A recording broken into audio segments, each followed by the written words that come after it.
It's December 5th, 2025. I am at Joel Pearl, thejoelpearl.com on Blue Sky, and it's time to get in the weeds. A fantabulous, frenular, fabulous Friday as we get a little crazy, Jeremy Lamberts. We're getting into a busy weekend. I am operating on 4.5 hours of sleep, so I am ready to absolutely crush this show with the most unhinged version of myself I can. Chat, please be nice to me. I don't want to treat you all like I treated Doug on Wednesday. Doug, if you're out there, I'm not sorry, but also if you come back, I'll understand. How you doing, pal? I will understand if you don't come back, Doug, because Joel Stop was being a on dick. Doug's side. Stop it. Get off Doug's side. You were a jerk. I was not a jerk. He was a jerk. You were kind of a jerk. All he did was ask a simple question. Yeah, why aren't you talking about NXT? Brother, that you would get on someone's ass about that too. I would nicely explain that No, you wouldn't. NXT was a show, and we will get to it when we get to it. That's that. How do I title this? So for those who don't know, here's the behind the scenes reality. Because I'm so sleep deprived and exhausted, I have to make a new thumbnail, and I'm literally doing it on the air. Here's the poll question for today. Thank you, folks. Why does it show that our show? Okay. You too, huh? No. Okay. Was Joel too mean to Doug? That's the poll question for today. I sold our sponsor based on my meanness. I mean, you didn't really we kind of already sold it. You could have just used a different setup. Joel? I liked ours better. Was Joel too mean to Doug? Yes. No. Joel hates AEW. Doug. Yeah. Okay, fine. More than AEW. That's fair. I could see through you like a glove. He did a good sponsor read. Those are your options for the poll question. I did do a good sponsor read. That was one of my better ones. Yes. The one last night during the TNA show was also pretty good. I didn't watch that show. I'm taking these wins as I can. There's your poll question, folks. Was Joel too mean to Doug? Yes, no. Joel hates Doug more than AEW. He did a good sponsor read. I did do a good sponsor read, damn it. You should all be very happy for the work that I do. I work very hard. The banner for today is share your Netflix password to watch wrestling. Oh, God. Everyone's going to be on Netflix. Yeah. That's the way it should be. Everyone should just be on one streaming app. Yeah, this has been my suggestion for years is one thing and one day. That's all I want. Yes, I don't want day. Sorry, I don't want multiple days. I don't want multiple option. Give me one option, although if you watch wrestling, there will be one option. But I want it on one day. Space it out during the day. You know, we've gone over the schedule before, but then I get to just do it all on a Monday. Stop it. And then I get the rest of the week off. Tell your computer to shut up. I just said stop it. Oh, I don't think it listens to you very well. Clearly not. This is why I need to get all your money so I can get a Mac Studio. Because they won't. That thing won't buzz on me. Probably will, actually. Who am I kidding? I'm getting this thumbnail updated. Okay, and it's always the font. It's always the font. All right, we're done. Did we get it? Did I do it? Chat, I haven't paid attention to you in a minute. You're just going to have to chill out. Jeremy, did you enjoy watching TNA wrestling last night? What? Why are we starting with TNA? Because you love TNA. It's your favorite company. Team NXT won. That was hilarious. Hell yeah. Lexus King had a grand opening, grand closing night. Yeah. Opened the show, helping his boy win. Closed the show, helping himself get a victory. Come on. Who could be upset with that? That's exactly what you want. He's going to win the international title. I feel bad for Macklin. I mean, he's not going to win it on Friday because he's not facing Lexus King. Well, he's going to win it on Saturday. Valid. That's true. It's going to beep one more time. Hang tight. Oh, no, it's not. We're good. All right. Now I can update this thing that I have. Ah, what a day, huh? Lemon, it's Wednesday. It's actually Friday. Oh, is it? It's not like Yeah. there's 20 billion wrestling shows on tonight. I'm not watching any of them. I was don't asked to care. cover SmackDown tonight because Kate's unavailable, and I was like, "Nah, I got a thing." She's like, "What's the thing?" I'm like, "Don't ask about it. Don't worry about it." Joel hates WWE SmackDown. Well, low bar, champ. Fair. Let me get this. I gotta upload this thumbnail, which I guarantee is over 2 megabytes, which means YouTube's gonna spit it back at me, and I'm gonna have to resize it. This is the work I get to do on the fly. As it should. Yeah. Warner Bros. Acquired. Everybody leave a thumbs up on the video. Thank you. Sorry, I swear I'm usually much more on the ball with this. Leave a thumbs up on the video. Subscribe to the channel if you've not done that. Tap the bell for notifications. Leave us a good review on iTunes or Spotify. Leave us a super chat. Get your question, comment, statement read on the air. You could win the XP1 like Louisville. It was the XP1 winner for November. Oh, Louis won? Yeah, Louis won. So what are we going to do? Who are we getting? Is it Dijak or is it somebody else? Yeah, Alvarez is still $25 and we ain't got that kind of money, brother. Brian, what are you doing? You've priced out your best gig. Yeah, so Dijak will, as he said on our show, continue to take his money, Alvarez's cameo money, because he'll continue to charge a fair and reasonable rate, unlike Brian Alvarez. All right, folks, I have updated the thumbnail for those who are wondering. Oh, good, you got the Christmas Legend one, as you should. I'm glad you argued about that. I did not watch yesterday's show. Did you get the thing? What? There you go.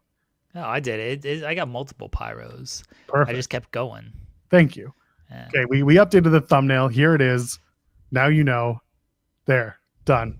Simple, easy, effective.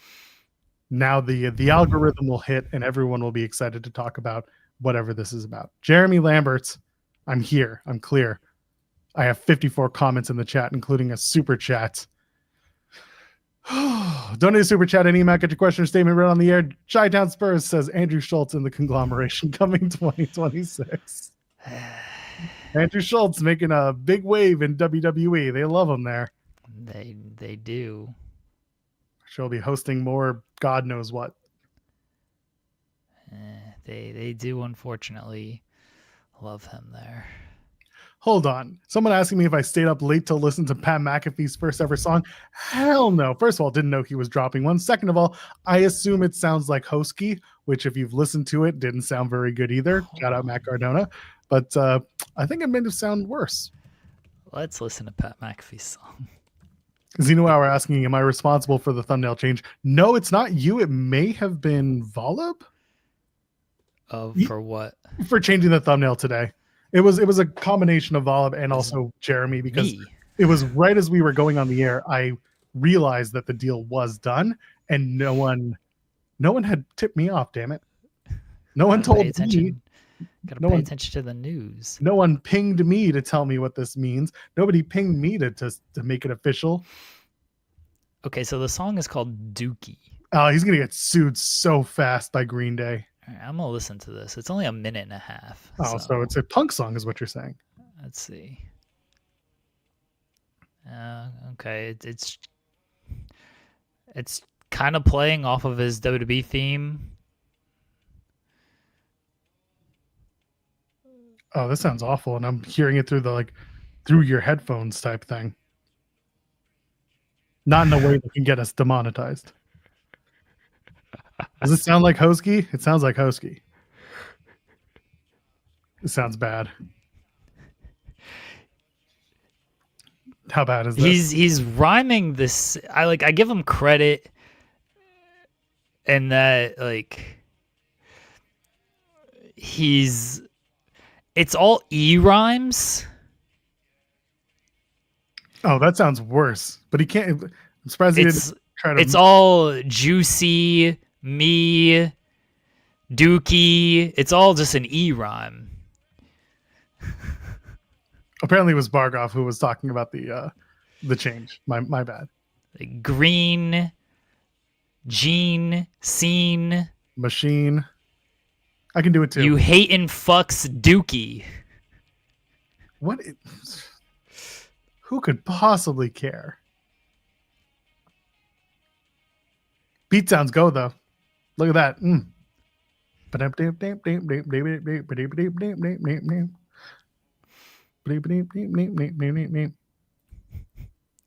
All right. I listened to it. Well, I'm so glad you did. Yeah. It wasn't like terrible. Like people are gonna like it, so Woof. you're the musician, Joel. Why don't you listen to it? I'll probably listen to it another time because I can't. It's the worst. Oh, hater. Vargov, it's because I didn't scroll up to the top of the chat to see who pitched it. It's not because it's the two Indians in the chat. Don't peg me as a racist. There are better ways to do that. It's because I'm on no sleep. Sure, I'll take it. It's just because I'm dumb. That's what it is. Now, folks, the song is called Dookie by Pat McAfee. And it sounds like it lives up to its name. It's a song. Of all the songs that exist, it is one that exists. Ridiculous. I don't think he wrote it. Maybe he did. I doubt he wrote it. His daughter probably wrote it. God bless. All 2 years old of her. I'd be surprised if he wrote it, but like, there's an audience for it. I'm not the audience for it, but there's an audience for it. Yeah, don't worry. There is an audience for it. Like, it'll be popular whether you like it, at least in his space. I don't know. I don't listen to the radio, so I have no idea, if it'll. But you don't listen to Pat McAfee show featuring former WWE soon-to-be returning commentary team member Pat McAfee?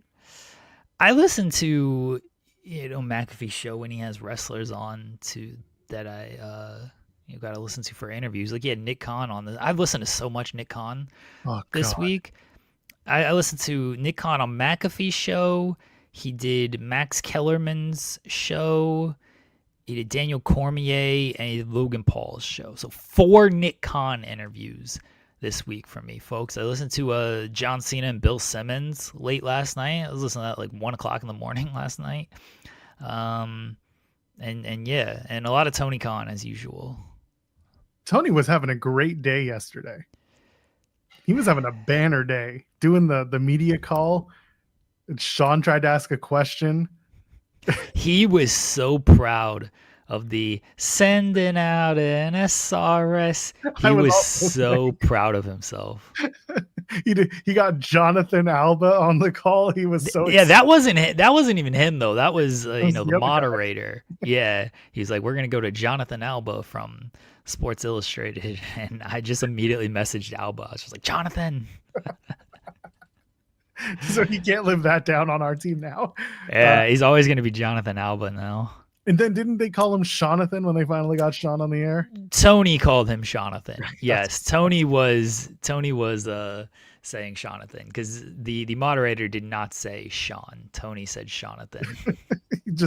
Man was having the best day. And then he goes and announces a bunch of Ring of Honor Final Battle matches. And then at one point, someone tweeted at him like, "Hey, I'm going to my 6th and 7th AEW shows this weekend." So he replies 6, 7, and I just quoted it. I'm like, this man is on a roll today. He was so like in his bag last night and just yesterday, announcing matches at midnight, replying to people. I was still awake because I was listening to the Cena interview, and he was very much. And he gave me a shout out on the media call. He did. That was fantastic. Listen, I don't know if you knew what Sean was going to ask, but no, I didn't. Didn't I? So he didn't tell me. Sean didn't tell me anything. There was a bit of like when he said you're going to write an article about my question. I was like, there's only one thing about Ring of Honor that like would be asked that we would care about. So like it certainly didn't give it away in our staff chat, but I certainly thought for 1 second. And then he asked, and I was like, God bless our boss. That thing, I just popped him sitting in my chair here.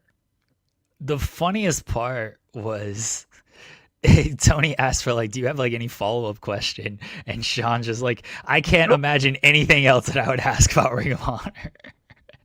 I love that he's offered. He's like, nope.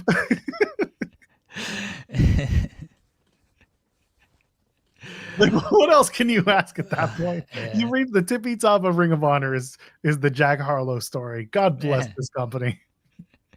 I mean, in fairness, like asking about Queen Aminata or Nick Wayne would have been a serviceable question. Tony ended up answering it later on, but exactly. Those would have actually been newsworthy questions. But Sean is just like, nah, let's just ask about Jack Harlow. And we know how these things go.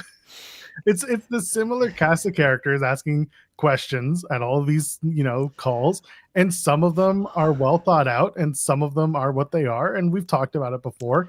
And Tony answers, and sometimes the answers are 20 minutes and sometimes the answers are 2 hours. It's just the way it is with him. There's no way that media call was under an hour. That media call felt like it was every bit of 5 hours. It went over an hour because at one point they even asked like, hey, we're just approaching the hour, do you want to Tony was ready to go for at least another 3 hours. He would have done another round with everyone on the call because he got to Brian Zillum from Torch.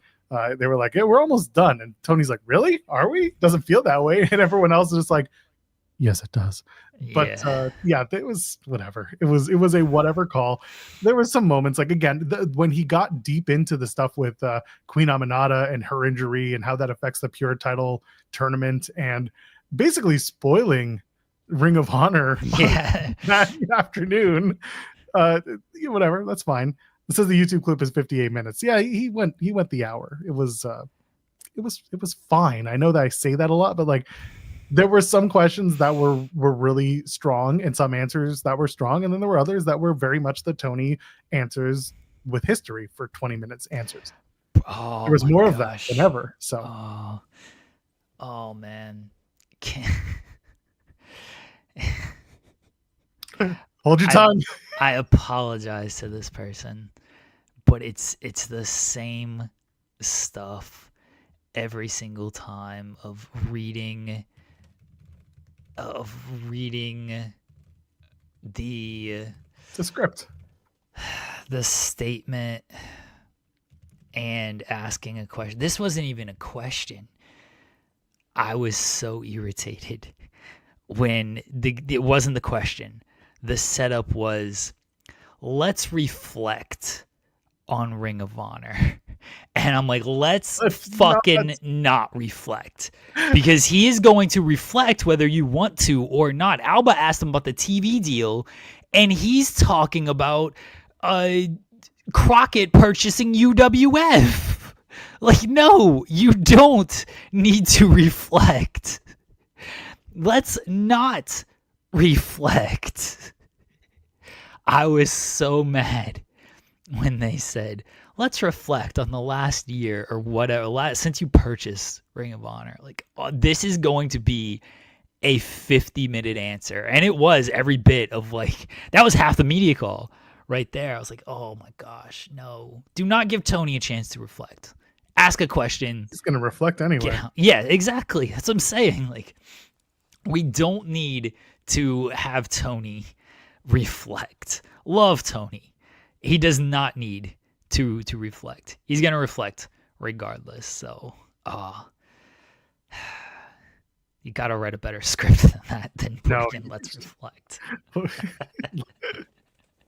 I feel like it's done to annoy me at this point. It's a personal shot at me. What's the longest answer that I can get out of Tony? It's because you're just not joyous enough, Jeremy. That's why it's not working. So here's behind the scenes or whatever. So I listen to these media calls, but I also do like a lot of transcribing and stuff for it. So like I listen live, but I'm also behind a lot of times. So it gets to like Sean's question, but I was transcribing stuff from, I think maybe the TV deal, because there wasn't a whole lot before that. And Alba had just gone before Sean.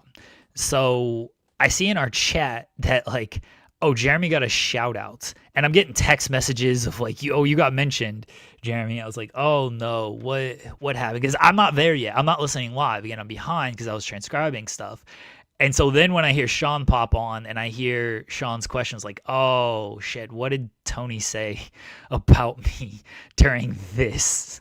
And then it was just like, I should have pushed harder for Blake and for Jeremy and for the Fightful team. I was like, okay, he could have said worse things about me in that answer. He could have been like, Jack keeps telling me that this dude on Twitter keeps annoying the shit out of him. I was at this party with Jack Harlow. Yeah. I need to tell Jeremy to tell him to stop messaging Jack so much. He's actually hindering things right now. I was like, all right, he could have said far worse things about me. And then spoiler alert for things, I tweeted aggregators and engagement accounts should tag me when they do that note from the call. And Tony liked the tweets. Sean reposted it, and Sean he liked Sean's repost, so Sean got the notification since the likes aren't public. And I'm just like, you'd be amazed at the amount of stuff like Tony likes from various people, me included. But he likes so many tweets, like, and maybe he does it because they're not public anymore. He's like, yeah, sure, I can just like all of this stuff at this point. But yeah, you'd be amazed at the stuff that he actually likes. It's very funny at like 1 a.m. when I get the notification that Tony Khan has liked some tweet where I don't tag him in these. Some of the stuff I do tag him in, but I don't tag him in some of these tweets that he likes. But I know things that are going to happen because he likes my tweets. I'm like, oh, what is he trying to tell me here? You trying to tell me that the entire Final Battle show will be a 6-7? Is that what you're trying to tell me? Because if that's the line, then I got news for you, pal. It was like last night in our little group chat. It was like, have they announced other matches yet? And I said, yeah, 13. They're at 6-7. Yeah, Kimmy was trying to be like, there's only 8 matches or whatever. I was like, yeah, for now. And then at midnight, he announces 2 more matches. Like, this show's going until midnight. Like, in what world do you think Tony Khan is not going to do a 4-hour show? That world does not exist. If Tony can do a 4-hour show, he will do a 4-hour show. Like, unless they're getting kicked out of the building at 11 o'clock, he's going to every bit of midnight. I'm sorry. That's just, and he said it yesterday during the media call. He's like, if everybody's going to be in Columbus, if everybody's going to be in Columbus, take questions. He's like, we're in Columbus the following night for Collision. He's going to do the media call right, or the press conference right into Collision. It's just going to be there the whole time, just answering questions right into Collision because he didn't have anywhere to be. He's there for Collision that night. He's like, I don't got to catch a plane to Jacksonville for a game or anything. Like, I'm just here on Saturday. Might as well do the press conference all the way to Collision. That's what's going to happen. Pretty mad at this. You're going to be up late dealing with this. Yeah, I am. Like, I already know it. Yeah, Death Before Dishonor was 4. They're always 4 hours. They always are. Yeah. He's always going to do a 4-hour show. 3 in the arena, last hour in the parking lot. He'll close the venue, be like, time's up, gotta go. And everyone outside, we built an arena on the parking lots.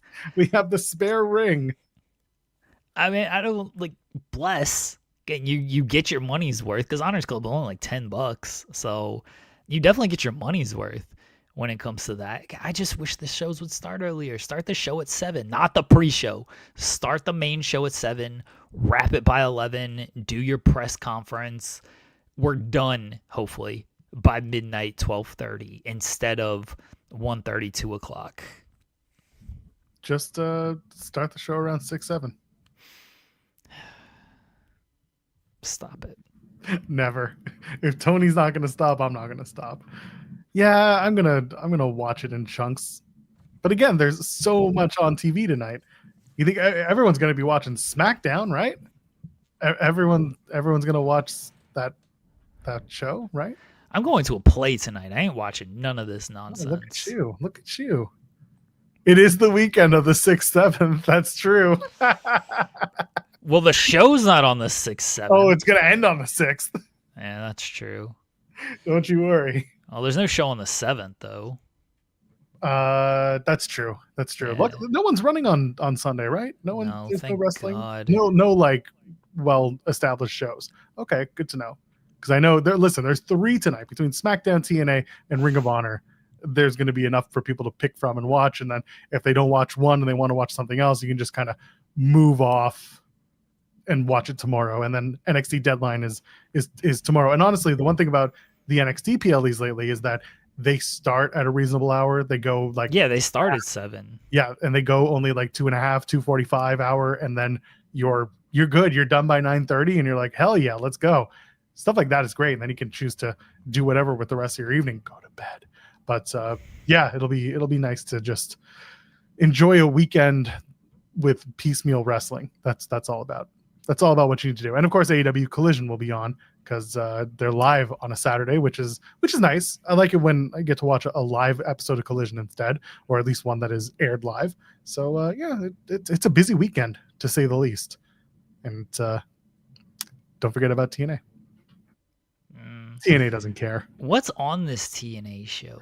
So I was doing the post show last night, and I ran down that card for Final Resolution. They have 10 matches, by the way. God, that sucks. That is too. And the show starts at 9 Eastern. They're in Texas, so like it starts an hour earlier. Yeah, I hate when they do that. They got to stop doing it. It drives me absolutely bonkers. It's bad enough that, Impact's now going to be 9 to 11. What's going to happen when they go to the East Coast? Like that show's going to, if they do a live show that starts airing at 9 o'clock, they're going to tape a whole extra week of content, I assume. That's the starting a show at 9 is just insane. Do not love it. Yeah, they got 9 main card matches, 1 pre-show match. The pre-show match is Eric Young versus Cedric Alexander, which like sure on paper it looks like it. This match looks like this show looks like the ultimate indie card that you would go and see for like $30. And like the Hardys are the biggest name on the card. There's going to be the banger 8-man tag. That's the Rascals in Order 4. So like that's going to be I'm looking forward to watching that match. Mance Warner, Matt Cardona. There's your street fight, your bloody brawl street fight. Then you got Steve Macklin versus Stax for the International Championship. If that's not a squash, I don't know what we're doing here. I'm sure Ariana Grace lose. So I have a feeling Ariana Grace is the one behind the invasion. Because they've got her playing. This makes no sense. They've got her playing the super bubbly TNA NXT liaison on TNA, but then you watch her on NXT and she's palling around with her fiance Stax and just being mean girl. And it's like you probably have to cross that over to the other show like you did with Kalani eventually. So it makes sense. Someone in my chat had pointed out, she looked a little squirrely when she was looking at the security guards and all the stuff when the invasion happened. So like there may be some tells, but they're certainly not telling you. So anyway, the Hardys are taking on High Rise, which is very much a damn here we go NXT C team match. Santana versus Charlie Dempsey. Again, that should be a really good wrestling match. It should be a fun match, but there's no reason that it should exist because Mike Santana should still be the TNA World Champion. And this whole like, let's heat him up again by having him take out these NXT dorks is like, what are we doing? We're saving it for the TV go home to Genesis. Other conversation. I don't know if the main event is the world title match, but there's nothing else here that screams overtaking. Isn't Kazarian and JDC the world title match? That's all it is. Last year, the world title match was Hendry and AJ Francis. And that was really just to give AJ Francis a pat on the back and thank him for his great year with TNA. And also incentivize him to sign again for the next year. Not really incentivize. I don't think AJ's like a give me a title and be the guy. But I think it was more of a thank you and a we still value you type of feeling. And that's what Final Resolution is for the last like 3 years. When I went in Toronto a few years ago, it was we're getting ready for the end of the year. We're going to rebrand. We're offering contracts to new wrestlers. Trent Seven got signed that year, I think, on the back of Speedball Mike Bailey. And then there was the retirement of David Penzer at the end of that show. It was a lot of like thank yous and goodbyes. The system was starting to come together, but not officially. They put them together for like the rebrand, and that was a thing. And then Final Resolution has always been your contracts are coming. Sorry, Nick Nemeth versus AJ Francis. You're right. Thank you, Brent. Regardless, Francis was given it was a thank you. When did Joe win the title? Had Joe Was it lost the title? January? Didn't he win it? He won it at Genesis, right? January. Oh my God, that's right. He won it the next month. Yeah. Yeah. Sorry, the time is a flat circle.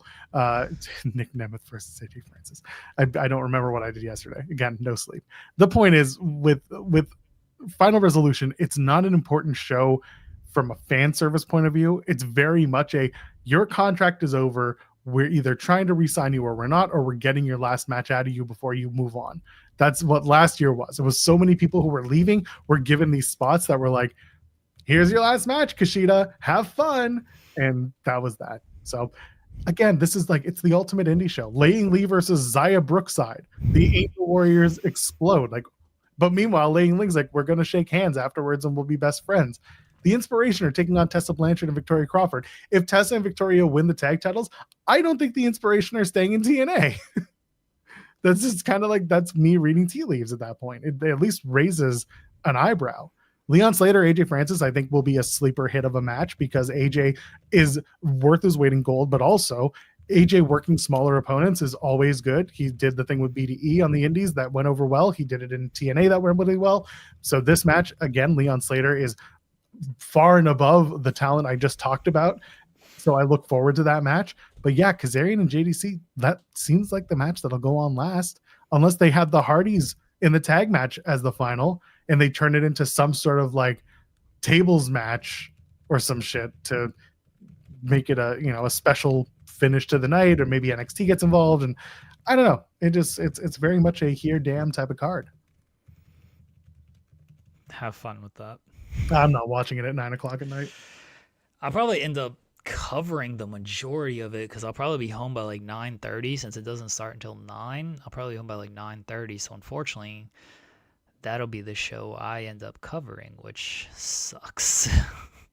Sorry, pal. Again, I think if you just watch the show from a wrestling point of view, I think a lot of matches are strong. From a storytelling point of view, it's just not. It's just not. They really just made it a here damn show, and it was intimated to me that it was a lot of like, we're saving it for AMC, and it's like, you have been saving it for the new TV deal since Slammiversary when you announced you were going for a new TV deal. So like, maybe once in a while you need to start letting it out for the beginning of the year or the beginning of when it should happen. Yeah, Leon Slater is going to have a fantastic weekend. Like, he's working tonight. He's going to go to do the Iron Survivor match in San Antonio, and then he's going to come back for the tapings on the Sunday, which is crazy because those tapings are in the afternoon on Sunday. So he's got to go from working the night in El Paso, working the night in San Antonio, coming back to work a matinee in El Paso, which is crazy. But there's no way they're not going to put him on the TV tapings to cover what will be the build to Genesis and the live and the rebrand, because he's the X Division champion. AJ Francis winning is like, don't know why you do it. They could, but Leon's the guy. So they have a lot of stock in him. Is he going to win the Iron Survivor? I really would like it, but no. I have a theory, not an Austin theory. He's on Raw, but the theory, he's not. He's behind a mask, allegedly. At least he was on that night. Who knows who will be? Anyway, not the Iron Survivor, but going back to the TNA running AMC and then doing a pay-per-view 2 nights later. I think Nick Nemeth is going to call his shot for Genesis, and he's going to openly do it. Why does he have a call your shot? Because that was the deal. They both got it, so they both could call it. It wasn't first to call it. It was both get a shot. Oh, and that's something that's the thing. TNA never clarified. But then when Kazarian won, Nick Nemeth was still holding call your shot, and they still called it as such. So I think Nick is going to say, I want they're going to do, I know, but I think they're going to do Santana versus Kazarian in the main event of the AMC debut. Santana's going to win. And I don't know if it would have happened before or at the show, but I feel like they're going to have Nick Nemeth say, I have call your shot. I'm going to call my shot. I'm a pay-per-view guy. I'm going to take on whoever wins the title at Genesis. We're going to be the main event. JDC versus Nick Nemeth in the main event of Genesis. Hell yeah. I feel like it'll be a big JDC. It'll be a big thank you JDC match. Yeah, Nemeth cashing in on Santana the same nights as the AMC show would God, be the they'll do funniest. that. They'll be dumb enough to do that, man. Don't give them That'll- ideas. Dreamer's too busy doing the other show right now. He ain't listening. Don't give them ideas. What's Hunter up to? I'm not talking Triple H either. Oh. I'm looking at the John Cena farewell tour merchandise. Oh yeah, what they got for next week? Some of the shit's dope. Like, Is it? Is it on Yeah. WWE Shop? Yeah, you wanna pull it up? Yeah, I'll pull it up. Share the screen. Yeah, give me a sec. Oh, here Some it of these is. shirts are really nice. Oh, this is such a red, white, and blue babyface bullshit thing. Let's go. We love America, USA, USA.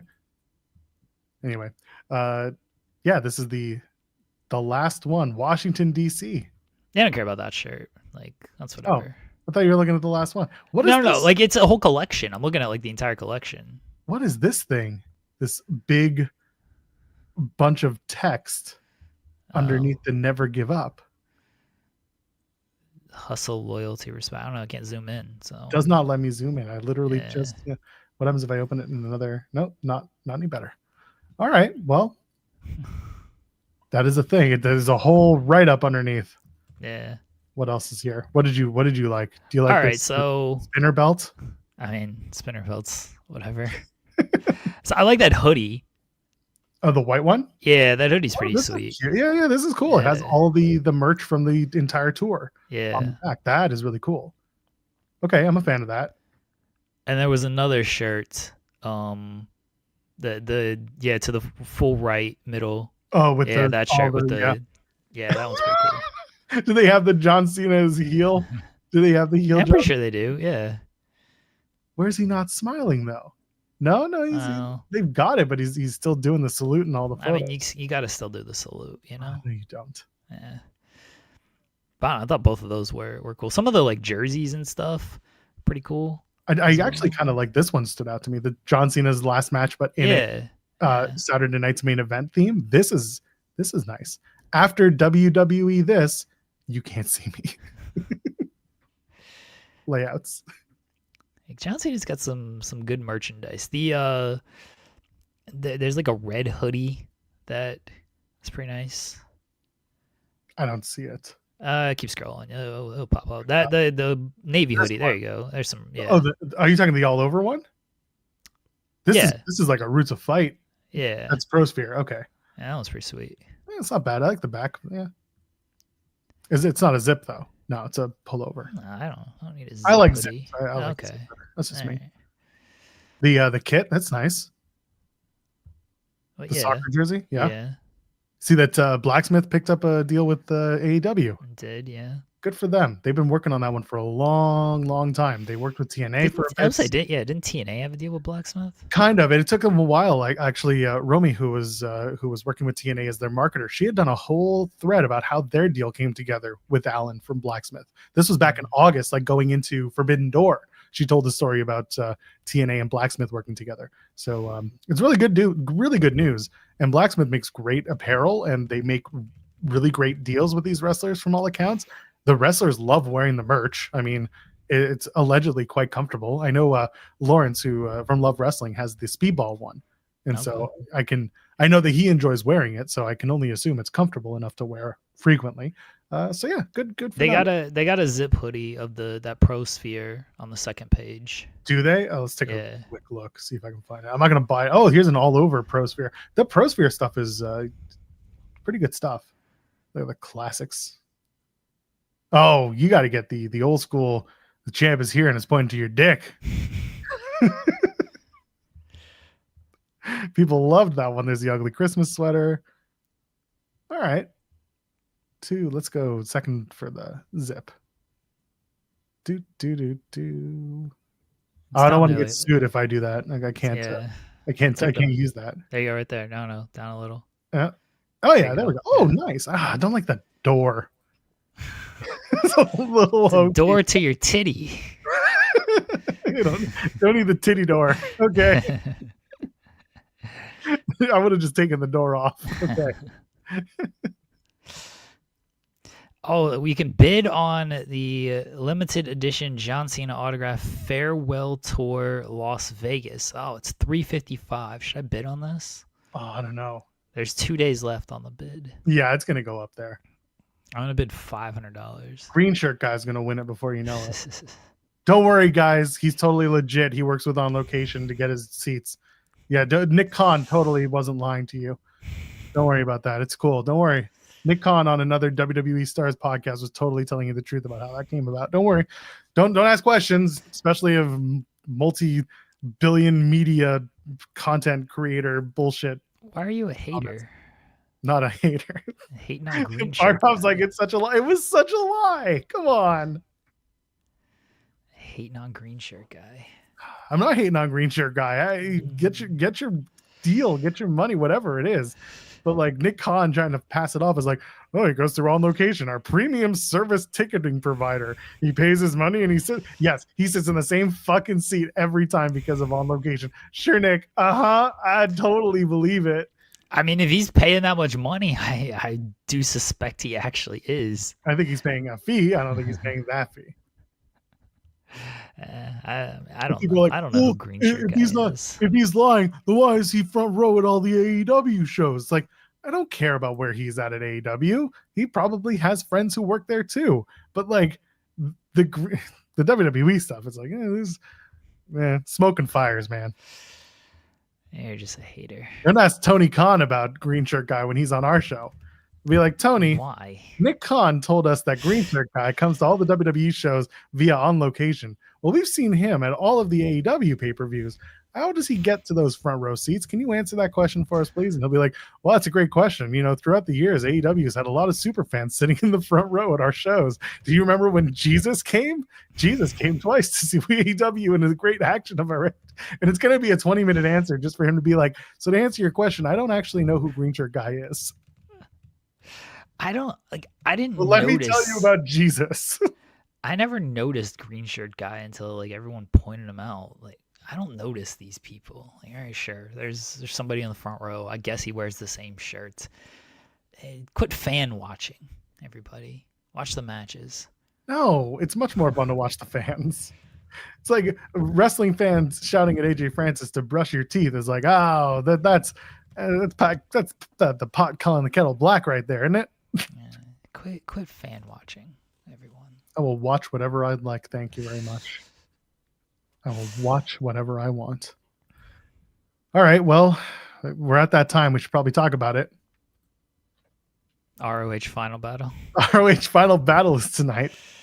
It's not going to air on Netflix or on WBD. It'll air on Honor Club. Well, they're searching for a great deal for Honor Club or for ROH television, the right media partner. It's got to be the right media partner and the right money.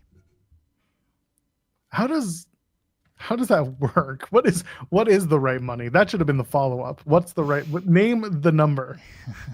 I mean, I don't 10 know. 10 million, 17 million, 170 million, 500 million. Like what are we going for here? Whatever the right money is, Joel. Doug, how much money do you think Ring of Honor needs to make in order for them to secure a TV deal? Speak now or get yelled at later. Doug's gone. You ran off Doug. Are you suggesting Doug's dead? I hope you're proud of yourself. Kinda. Wow. First time. Listen, you know what's really funny about that whole thing? That episode, we're gonna obviously now it's gonna get changed. No thumbs down on that episode. Good job. Now people are gonna just. Well, that's the thing. Now they're gonna review on it. I get it. But my point was, even Doug realized how good of an ad read that was, and he was like, "I gotta respect it. Thumbs up." Good for Doug. Who's top Doug? That's the thing. It's just now Doug is the guy. There you go. Cyclops is better than Wolverine. Sends a super chat saying, "I'm not convinced Honor Club is real, buddy. It's real, and it's really gonna crash tonight, so we can watch it for free on YouTube again." I don't think it's gonna crash. Probably not, but it'd be nice if they just put it on YouTube again.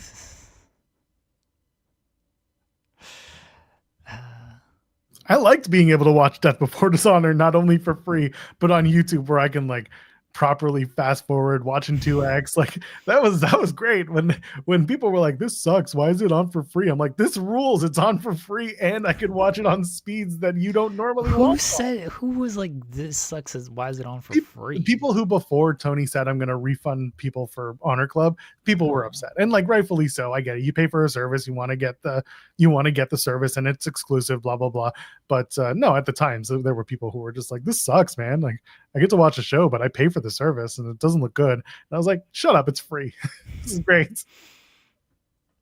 And then afterwards Tony was like, we gave you all a free week, a free month I should say, and everyone was like, it's fine. But yes. I don't know why people would be mad that it's free, especially if you get your refund. It's fine. Well, at the time they didn't. That's what I'm getting at. Well, they should let it play out. Yeah, that always works. That's what I want to do. Yeah, there you go. The moment they were complaining. And then tell them to shut up. There you go. Joel, do you watch sports in 2X? No, I watch wrestling in 2X and some YouTube content in 1.5. Joel doesn't watch sports, period. I'll watch hockey. I'll watch baseball. Depends on the time of year. I won't watch. Watching hockey in 2X? That sounds terrible. I'd probably enjoy that a little bit. Maybe not, actually. I can't watch sports in 2X. I can't watch wrestling in 2X. I don't know how you do any of that. I can't watch stuff in 2X. I mean, I've listened. When I sent you the Steven Larson clip, that I had to bring it down to 1X. I was like, that's how they sound in real life? Because I'm normally like listening 2.4 speed, and like I don't know what these guys sound like without bumping it up a notch. But yeah, for those who missed that on their Tuesday hot takes, one of them, it was Steve, mentioned how he was perusing YouTube and saw someone put out a Bron Breakker cuts promo of the year video, and he said, okay. But I sent it to our chat, and we just laughed. And at that point, I also sent the clip out on Twitter with hi Steven Larson, and they replied, they're just like, we saw other people too, but this is very funny. So we appreciate the friendos. We really do. They're fun. Again, Steven Larson have been at it for so friggin' long, and they are just really good at offering a different perspective that is, both based in their review of movies and their history working in that space. So I like them. They're also just nice people. Good for them. But yes, we got them, baby. Hook, line, and sinker. Yeah, I completely was baiting with that headline and everything. I was like, who's going to take this serious? And people did. People definitely did. That's fun. It was a good promo overall. Like I did think it was good. Was it promo of the year? Probably not, but no.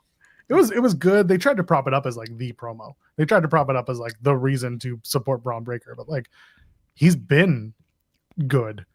He's been cutting good promos. It's just they've put him on the back burner so much. But who knows? I don't know if they're going to have him win that title on January 5th. I don't think they are, unfortunately. I mean, WrestleVotes put it on the behind our paywall because that's where they are now.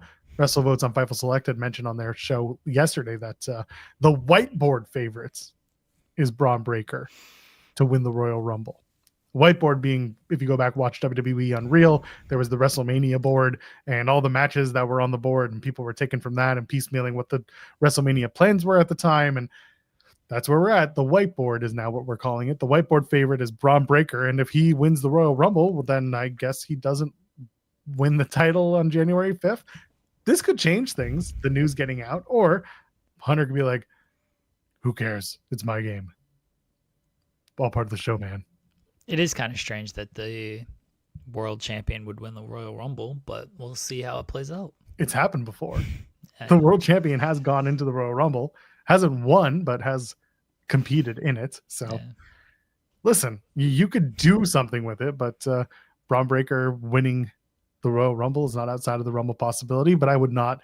I know you said it, and I fully agree. You should not be holding back till WrestleMania for this. I do not like the save it for this, save it for that, because there are too many times where you thought you were saving it for a moment and the moment came and went. There's no point. Yeah, Roman was forced in 2016 to put the title on the line in the Rumble. Brock Lesnar joined the Rumble in 2020. That was the year that Drew won. And it was Yeah. Brock's going to be in the Rumble and he's going to win the whole thing. And then he's not going to defend the title at WrestleMania. And then Drew eliminated Brock and we set that whole thing up into motion. So, yeah, like it's happened before where the title's been on the line at the Rumble. Or Bron at least Breakker. some version of it. Bron Breakker should just win the title on January 5th and then eliminate everyone in the Rumble. I'm fine with that. Eliminates all 29. And then WrestleMania is just him standing there barking for 5 hours. It can't get old at all. And Titus O'Neil comes in, they do a bark off. Bargov is the judge. Bark off. I know, but Bargov is going to be the judge of the bark off. His ears perked up for that one. Right, yeah. Brock didn't put the title on the line. Yeah. The point was he just wanted to circumvent having to put the title on the line of Mania by winning the Royal Rumble. Regardless, there is precedent set for a champion being a part of the Rumble. Yeah. Joel did actually clarify that. He was correct. Say it again. Nah. Tackle, drop down, say it again. You get one shot at it, record it, or I mean technically this is recorded, so put it up on the fridge. Yeah.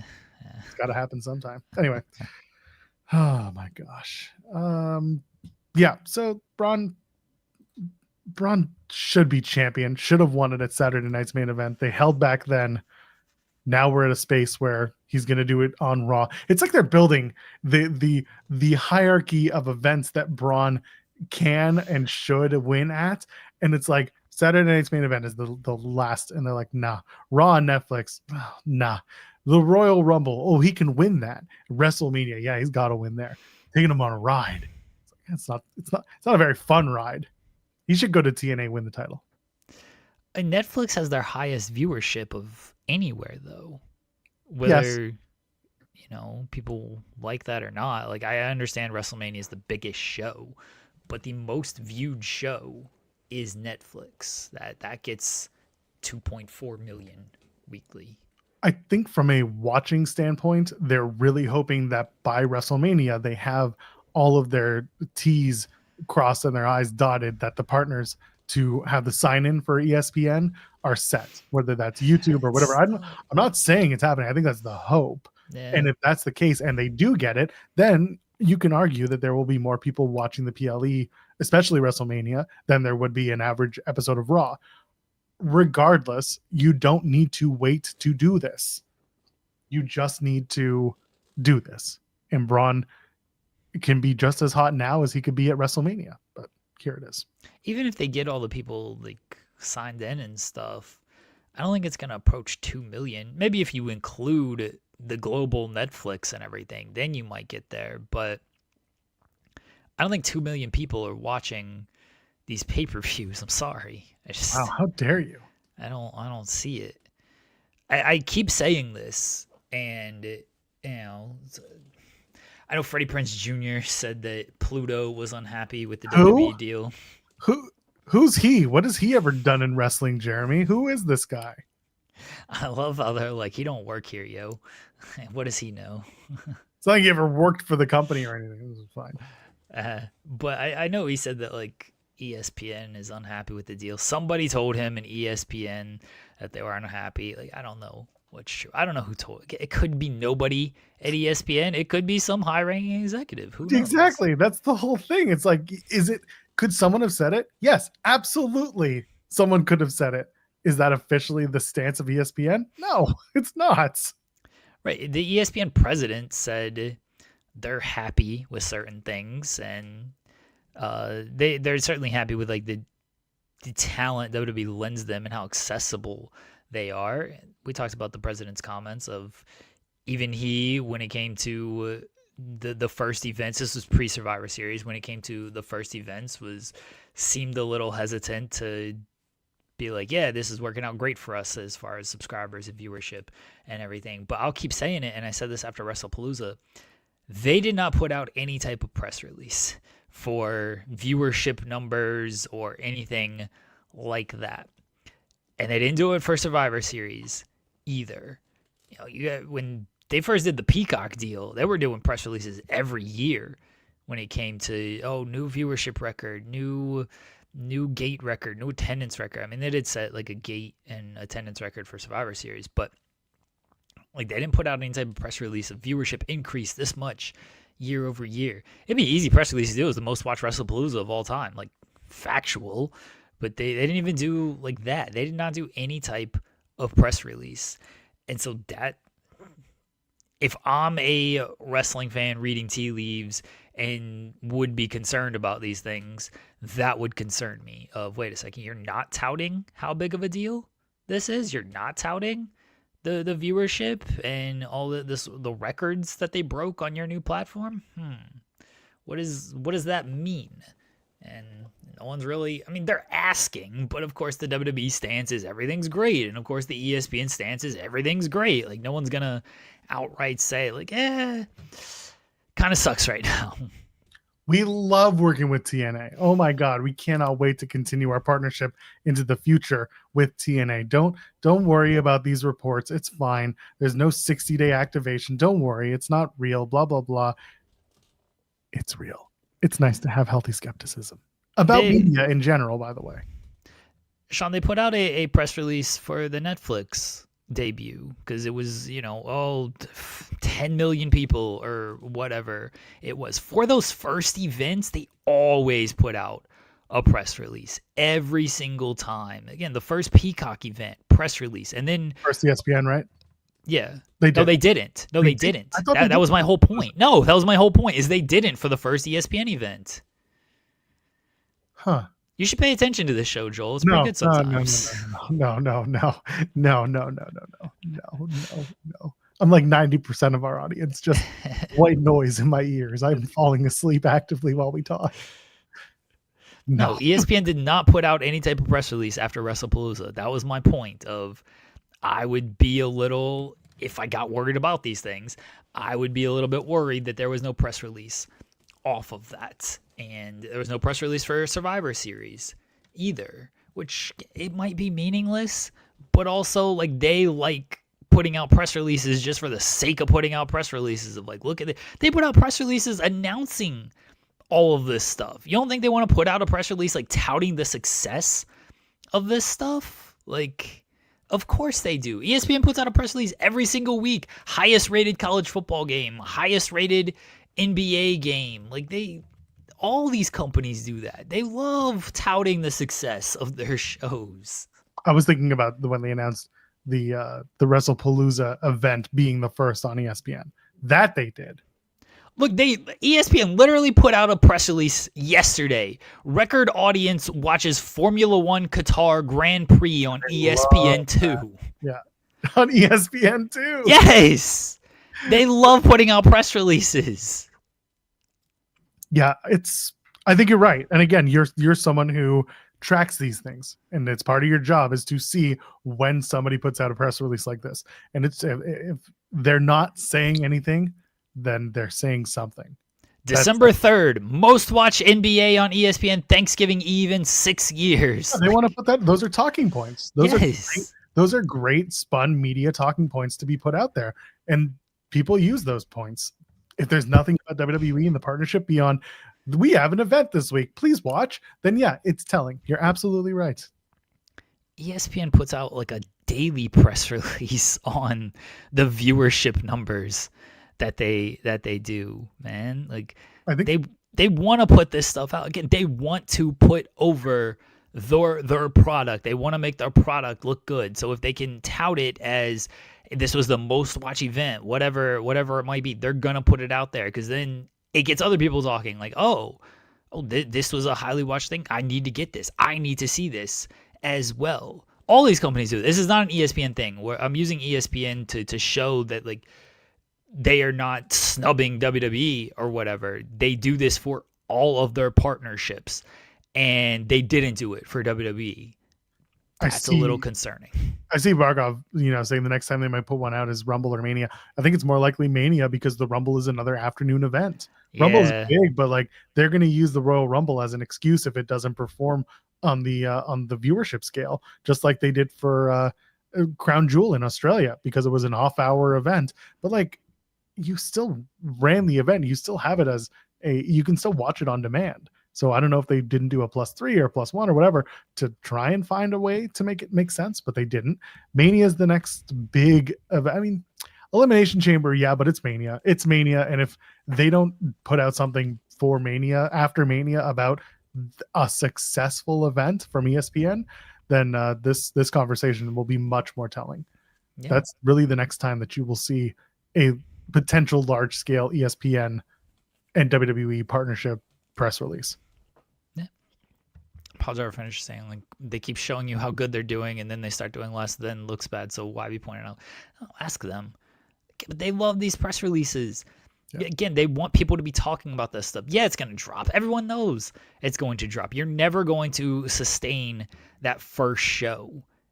Look at throughout history how often these shows, the premiere does great, and then things kind of tail off, and then the season finale typically does great. There's not many shows where the premiere does great, and then it stays consistent, and then maybe it increases for the finale from there. It usually tails off a little bit, but the premiere and the finale always do great. That doesn't mean like people aren't watching. It just means that they might not be watching it live. They might be watching it on demand next day, whatever it might be. But you put out these press releases to, again, get people talking, showing people, like, look how many people are interested in this. Because after that, no one cares anyway. It's a talking point for a day, if that's like an hour. And then nobody, except for obsessive wrestling fans, are paying attention to the show's ratings week to week. I can't tell you what Breaking Bad did in viewership numbers. I don't care what Breaking Bad did in viewership numbers. I watched the show. I love the show. But you put out the press release to show how good it's doing, and it's a talking point, and then people move on. Nobody actually looks at, oh, man, it did worse this year. Oh, it did worse for this episode. Now they're not putting out press releases. It must be really bad right now. It's like, no, everyone kind of understands what the game is. You put the press release out, again, so you get the talking point out there. That's why, again, the fact that they are not putting out the press release is a little concerning. Ryan Lambert asking, what's more disappointing for ESPN, low viewership before Mania or low viewership after Mania? I would argue they're both disappointing, because if you can't show some sort of growth coming into Mania and sustained growth after Mania, then you're just status quo. And if you're already underperforming and you continue underperforming, then nobody's happy, and nobody should be happy. From a business / making money standpoint, WWE is in this really interesting and frustrating moment where they continue going back to places and charging more money for tickets, not selling as much as they did last year. So it's like this strange dichotomy where it's like you are making so much money hand over fist, and TKO is happy about that. You're making more money than you ever did before, but it comes at a loss of how many people are actually in the venue, thus making the product not look as hot as it did maybe a year or two earlier, when, yes, the tickets were a little more, much more affordable, let's say, and the product was hotter. You're taking away people and the ability to get in the door, but all in the name of saying we made more money this time. There will come a time when they're going to have to find the balance of either we lost too much people or too many people, or we lost too much money, and we got to find the balance. Because right now, fewer people in the building doesn't matter to them. More money in their pockets is all they care about. That only works for so long before people say, I'm priced out, the product is not good, creative is not satisfying, I don't want to go next time they offer me even a discount deal to go. So there are a few things for them to kind of pick up in the foreseeable future, but I don't know when it's going to start. It's going to maybe a year. They continue to make money. That's really what it comes down to. And they're not going to change their business practices based on that. As long as they can wring out as much money from people as they can, those are the fans they want. Look at what UFC is like. They just want to get as much money from those who will pay for it. It's a premium content farm, WWE.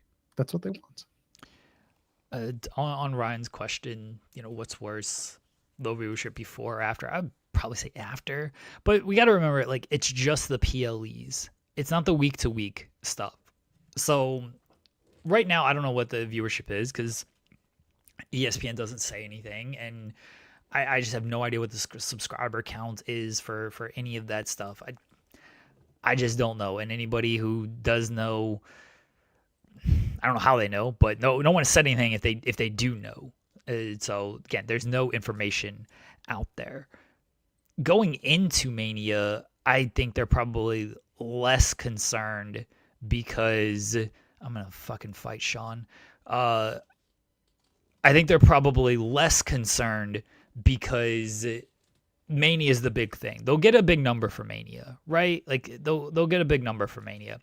Coming out of Mania, everyone kind of expects the downturn anyway.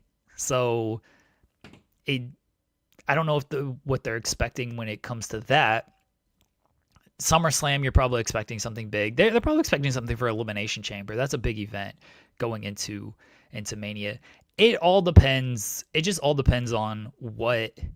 It all depends on what the expectations were, what they were told, and everything. Like, we just don't know when it comes to this stuff. I do think expectations were relatively high. They got this deal early. They had WWE put on an event on like 3 weeks notice because of this deal. So yeah, I think expectations were relatively high. Now ESPN's at fault here because they didn't have everything in order with this new app and who could get it and who was subscribed and whatnot. So they're definitely they have some culpability in this. I just don't know what the expectations were. I don't think it's going to be the death of either company or anything, but I do believe that things maybe aren't as great as either side would like them to be with everything. Certainly on the ESPN side, where they probably thought they were getting a property and a product that was maybe hotter than it actually is at the moment. But the same thing happened with UFC. They got UFC and it was great to start and then it slowly curtailed down. And that's what always happens with this stuff. Now this one, I don't know if it was even great to start, but hopefully by WrestleMania you would think you would get big numbers and you would kind of go from there. But and I think it was Sean again saying WWE's numbers and records in these press releases always be lower than UFC, so TKO don't want to point out that WWE is so much smaller. They don't know. They separate the two. They really separate the two. They know that UFC is a larger entity for them. They've also had more time to continue building it. They see the growth of WWE as a positive right now. So no, the two are treated separately despite being under the same company umbrella. Yeah, they don't look at it as, oh, we can't point out that WWE is smaller than UFC. It's all under the TKO umbrella. Like they just want to boost them both. I don't think even people look at it of like, oh, WWE is doing this, but UFC is doing this, so they must. It's all TKO. Like it's the same property out here. It's like the argument when it came to WWE and WCW and they buried the WCW talent. It's like, well, it's WWE talent now. Why are you burying the WCW talent? It's all your talent. You don't need to point out that, hey, this lesser talent sucks and we're going to have them lose all the time. We need to prop up our talent. This is your talent. TKO, UFC, and WWE, those are their properties. They want them both to look good, and they're going to prop them both up as much as they can. They're not in competition against each other. They work together. So I spent a lot of time while you were talking, because I don't listen to you, thinking about the money aspect and how they're ringing their fans and trying to get as much money as they can out of everyone. I just had the best idea, Jeremy. I think we can all save money together. I think the idea is for that special person in your life, or maybe it's just you go over to auraframes.com and use the code FIGHTFUL, okay? I have an idea. Hear me out. Sometimes it works, but you'll win anyway because you'll get an Aura frame. You'll use the code FIGHTFUL. You'll get the $35 off. You'll get the beautiful designs that they have. You can use the carver mat. We talk about it. #1 wire cutter. It's fantastic. They look beautiful. Sean's got one, and he's showing it off on all the shows. But the point is, over on Aura Frames, you can upload that content, those photos, those videos that you can show your friends, your family, whoever. So what do? We're going to save money. After a WWE PLE, we're going to take that file. I don't care how you get it. You'll get it. We're going to upload it to that Aura frame that you've purchased for your friend. And they're just going to play that thing. And it's not going to count as a view, but it's going to get you watching wrestling on an Aura frame, which is what you want. And you use the code FIGHTFUL, you get that $35 off. You're already paying for the ESPN thing. So that money just came right back Just do it through Netflix. Trust me, do the VPN. I swear. Regardless, you get the video. You get it onto your device to send it up to Aura Frame. Use the Aura app, upload the video, play it for your friends, loved one, whoever. And the holiday season's so much better. Gift wrap the thing. A gift box is included if you order now. You get a nice message on it. You say like, I love you, whoever. This wrestling gift is for you. Check back 24 hours after the PLE.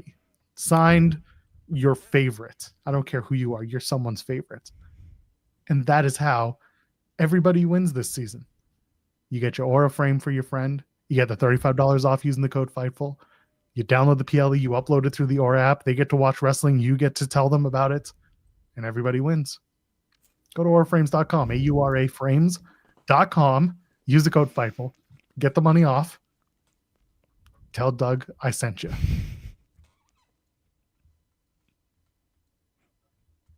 Poor Doug.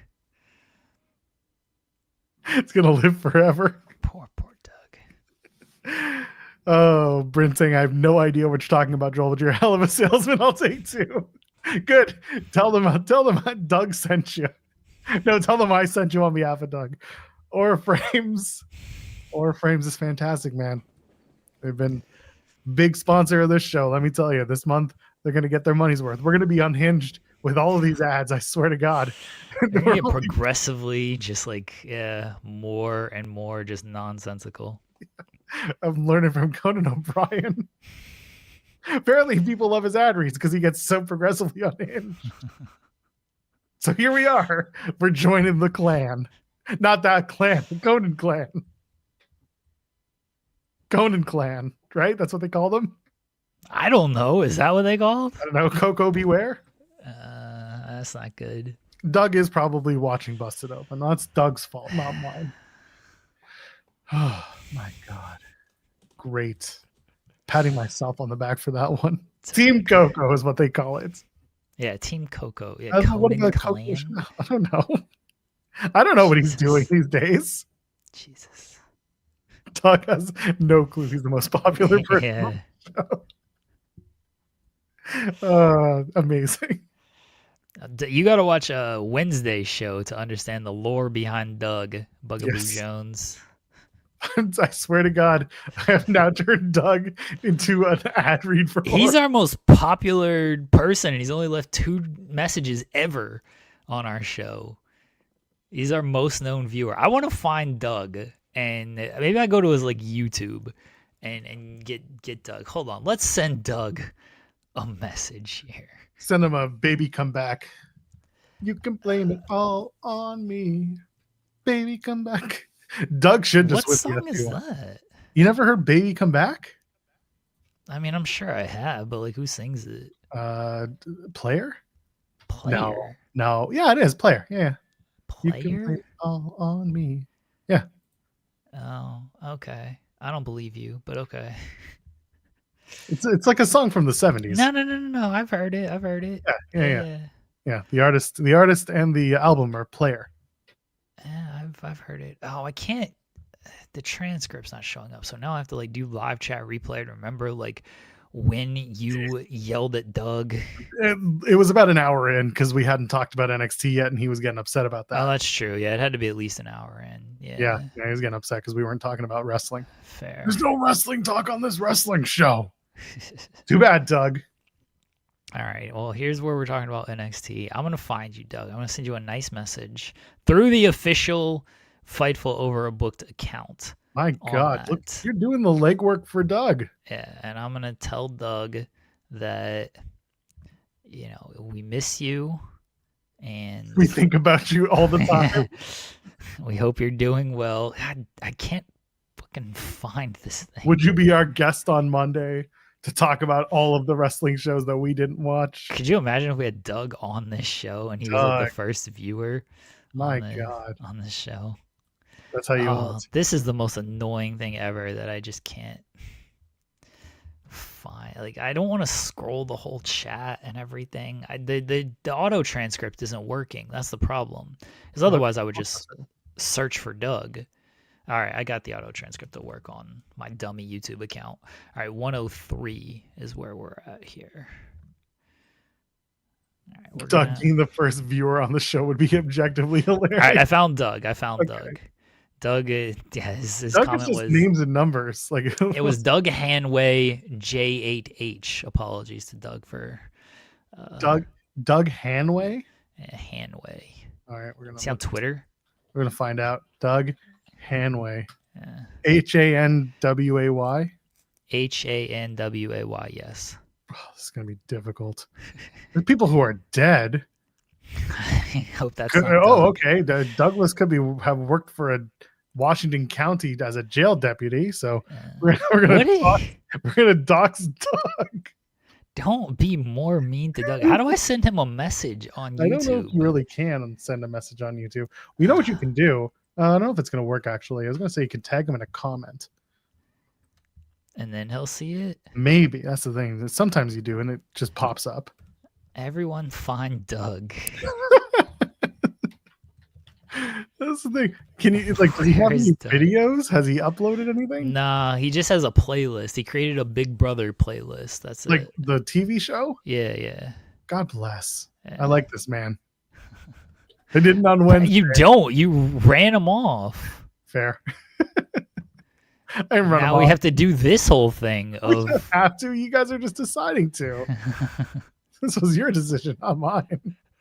This is everybody's decision. This is not. This was your decision. I can't find anything on. No, I'm done. I'm done searching for Doug. Doug can come back to us. Leave a comment, Doug. I know you're. I got the YouTube channel. Can I not send messages to like YouTube? No, you can't. Why? It's never been a thing. You have to find a video that he posted, but he's never posted a video. So you can't comment on it. Yeah, he's just created a playlist. Can I comment on his playlist? Maybe. I don't know. No, I don't think I can. I can only comment. No, you can't. No, it's got to be him.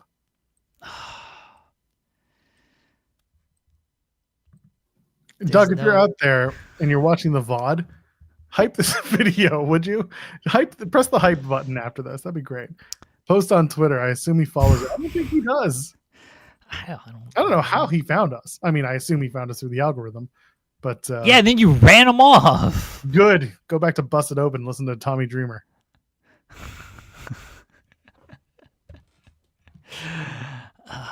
Doug. Love you, Dreamer. Doug. What if I subscribe to him? Why would you want to do that? It's not going to change anything. Well, maybe he'll see that and he'll be like, "Oh, why did Fightful Overbooked subscribe to me?" No, come on. What? Come on. What? Followed Joel after he verbally assaulted him. Someone once told Jeremy that they thought I was being something like too inconsiderate about Mercedes Moné, and then I looked, and then they blocked me on Twitter, and I looked at their thing. That sounds right. Yeah, and their thing was like big crew fan. I was like, oh right, I probably said something about Mercedes, winning a title. It was literally about Mercedes winning a title, and I didn't bury it. I actually spoke positively about it, and they thought I was being like insincere or some shit. And I'm just like, all right, see ya, bye. So there you go. Doug follow Joel after he verbally assaulted him. It's possible. I'm gonna follow Doug from my account, my actual account, and maybe he will see, like, hey, Jeremy Lambert of Fightful. I'm his first and only subscriber. Well, you're really pointing for this.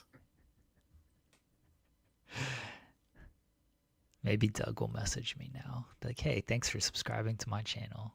You gave me the push I needed to start making content. Yeah. We could be materializing the next Mr. Beast. That's not a good thing. Have you watched Mr. Beast? Where's Steven Jensen? He'll say nice things about Mr. Beast, and then we got to talk about it. I don't watch Mr. Beast. Sorry. We got to do the inter-Jensen. We're getting closer to that. I did hear some of his comments about gambling. Yeah, he's gambling on badminton at 2 a.m. What are we doing? Why are we? He's got to call a hotline. Hello, Sean. Sorry, did someone send out an SRS? We already covered that earlier. Sorry. He was so proud of himself. I love it. He was. Yeah. He was saying it twice. Yeah. He was having a banner day. Did he just like message you afterwards of like sending out an SRS? That's what I would have done. No, he messaged me actually to correct one of my tweets about Abrams and or I think it was UWF or Jim Crockett and UWF as opposed to WCW and the price that he paid. So he did correct that. Well, it's very important that everyone knows that Jim Crockett purchasing UWF has a lot to do with the ROH TV deal. He was very proud that like Jim Crockett paid 4 times as much for that library as he did for ROH before inflation. And I got to say, that is legitimately like impressive. He loves bringing that up. I'm not going to take this shit. That, and he's making 6-7 references in the middle of the night. God bless. He had a great day. I gotta respect Tony. He just wants to have fun, you know. He just wants to reflect on the history of ROH. Yes. That's all he wants to do. He did pop at my response to him asking if I had a follow-up, which was fun. Yes, I popped at that. I laughed. We brought that up, and he was I can't.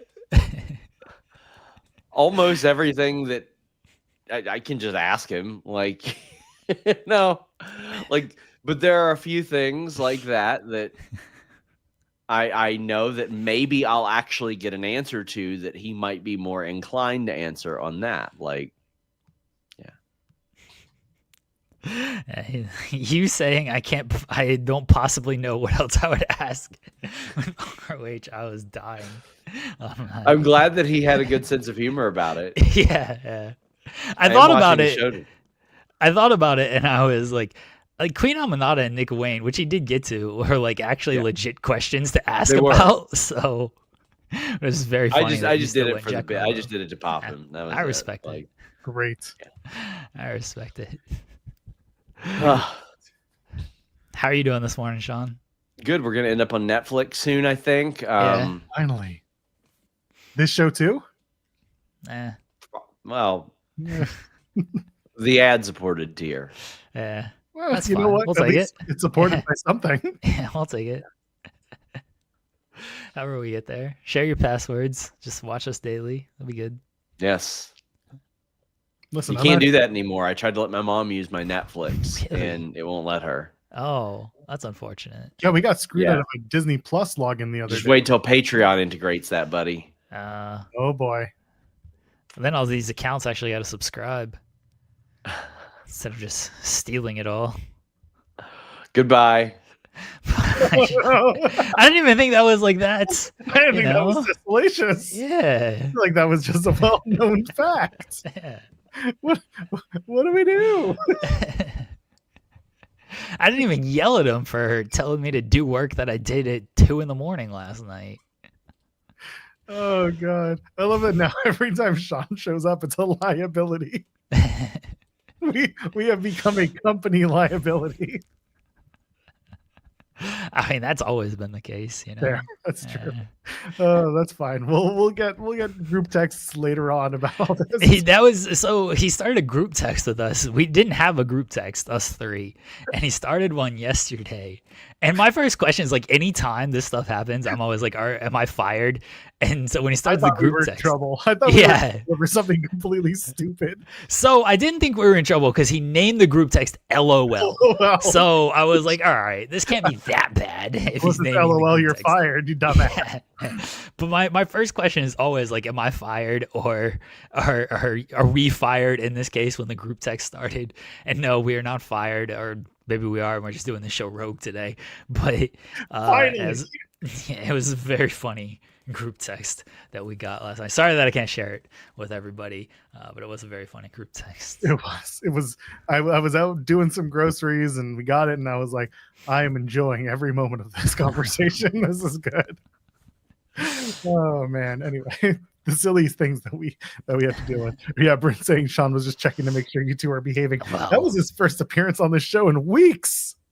Yeah, that's true. Yeah. Doug is a secret informant for Sean. Bug and Doug. Are we going to talk about the thumbnail, actually? Which one? We talked about Bron Breakker. Sort of, yeah. This is, saying why tease us. It's not really like something that you guys would find as funny. Yeah.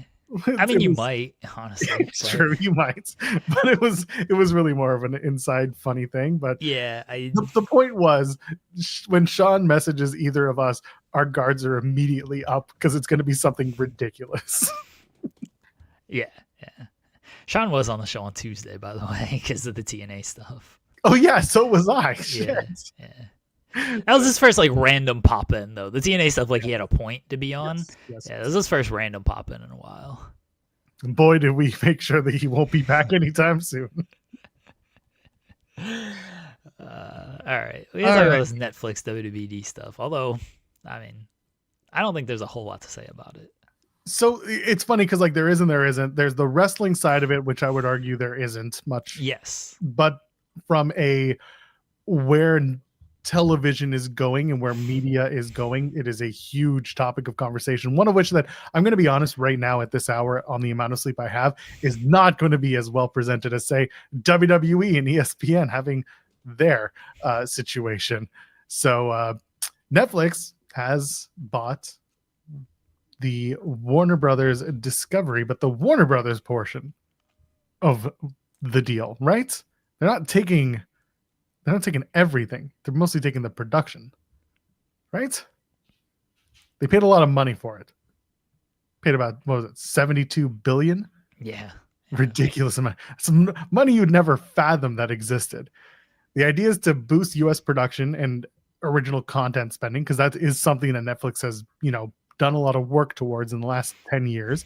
And WBD, it says they rise 3%. They're trading below the offer price, but Netflix down 2%. That's 0.2%. So that's just the little summary on stock trading.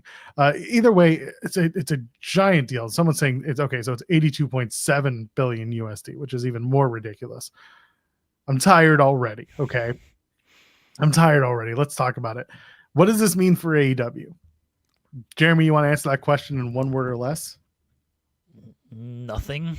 Perfect. Thank you very much. I'm glad we did that.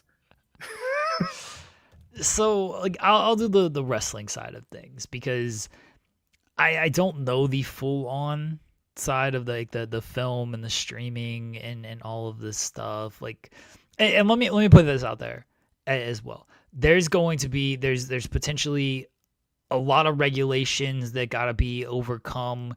It's possible that Paramount somehow still gets involved with this. I don't think a deal can be announced, and obviously it's been announced. They put out a press release. Like, it can be announced, but that doesn't mean that it's going to be official for another for another like year or so. We saw it with TKO and WWE, right? Like, the deal got announced in April after WrestleMania.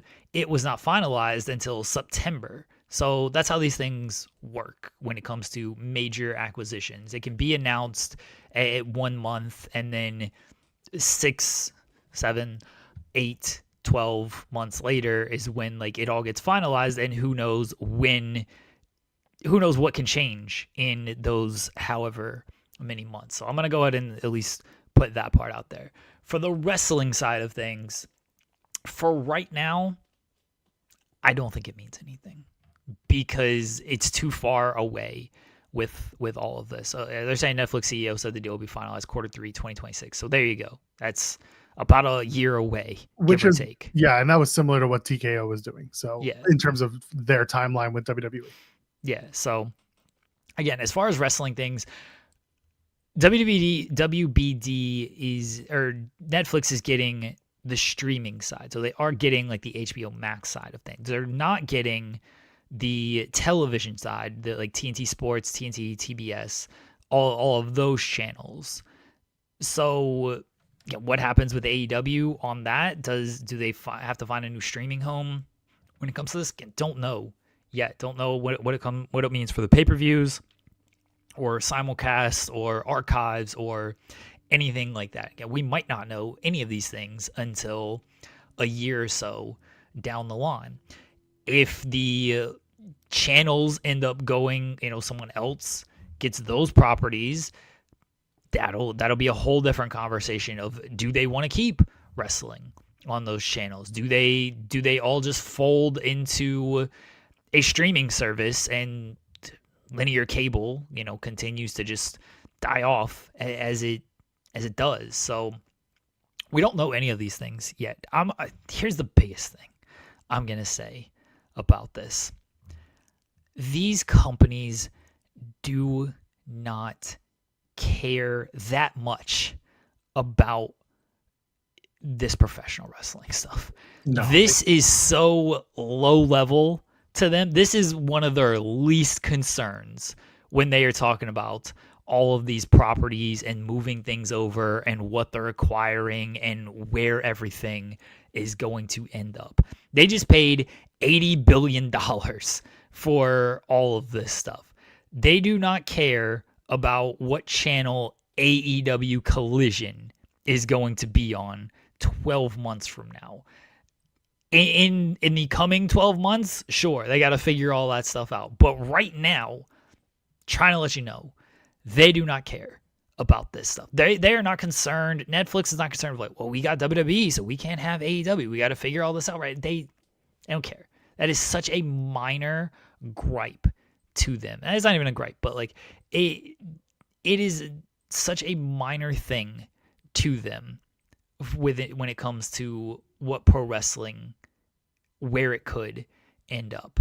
It just, they want the other stuff. That's why they're listing Harry Potter and DC and all that stuff in the press releases. And Netflix just gave WWE $5 billion. Pro wrestling is very cared for by streaming services. Sure, overall, I'm talking about today. Today, they do not care. And also that $5 billion was one thing, but that also included international rights, if I'm not mistaken. So that.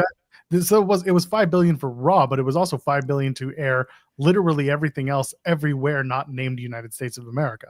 So let's not pretend that the Netflix deal was like that ginormous of a deal. It came with multiple caveats, including a pullout, which not everyone has that as an option, almost like a Netflix golden parachute.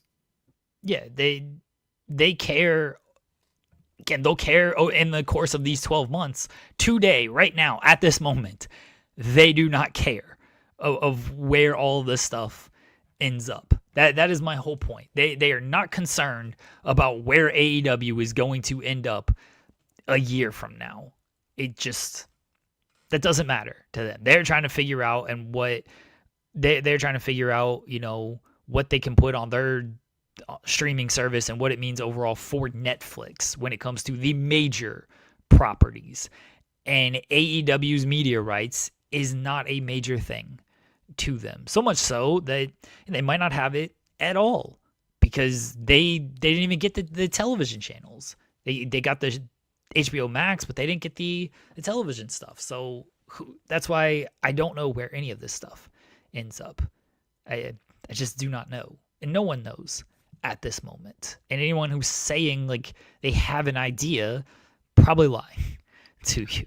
Yeah, and if they're not lying, then they're just kind of assuming. Spitballing, yeah. Yeah, they're spitballing. And again, theorizing is one thing, but saying things with definitive proof is another. And there is none of that because this deal is not finalized. From the Trump administration point of view, they are heavily skeptical about it for multiple reasons. So we don't even know if the deal will go through because one of the things was when Paramount Skydance was starting to make their claims for WBD, one of the person in charge is tight with Trump, David Ellison. And he can easily just go to Trump and be like, you break this down and you let me buy it, then I'm going to give you a share, just like with Nip and Steel. And now we're back on a whole different conversation and a whole different track where wrestling has less than zero to deal with this or to be a part of this conversation. And it's more about the monopolization of the media landscape in the United States, which is a huge problem. It should not exist, but that's kind of where we're at. Whether that deal goes through in Q3 2026 between Netflix and WBD, or if a government steps in and there are antitrust suits or just they're not allowing it for very obvious reasons and they have to go back to the table and Ellison ends up getting it, that's a whole, again, we're back to it. And it's another problem for us to deal with.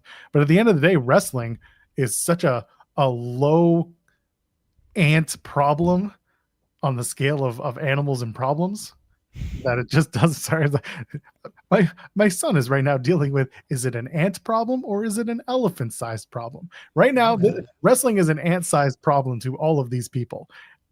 And that's where it's going to stay.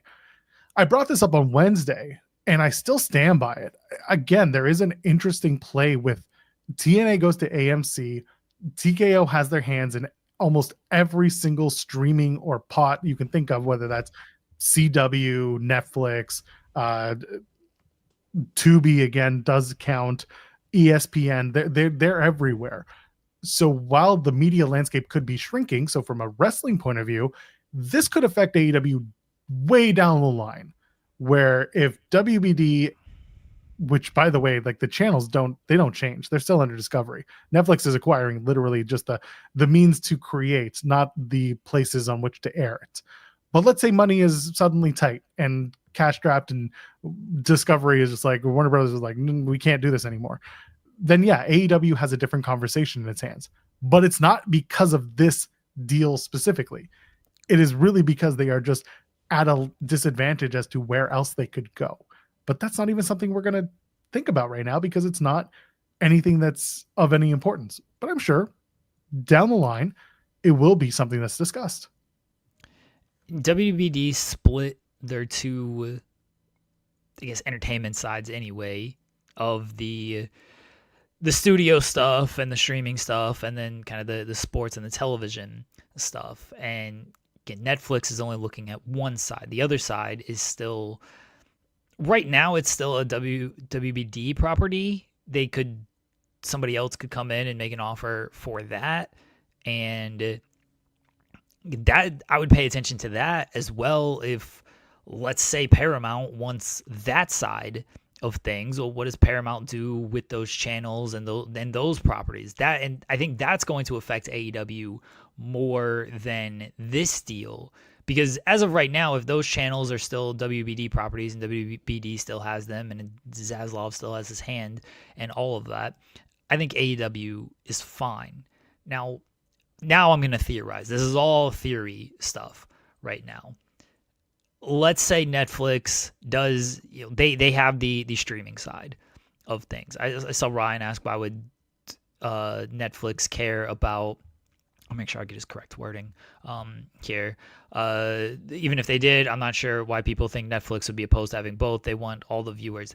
It's not even so much that they're opposed of having both. It's that they already have the partnership with WWE. Do they want a competing company on there? And again, they're only getting the streaming side. So you're looking at the library and the pay-per-views and the simulcast. The simulcast would most likely go away. So you're looking at library and pay-per-views. Pay-per-views, again, probably go away, and AEW's got to find a new kind of pay-per-view partner there.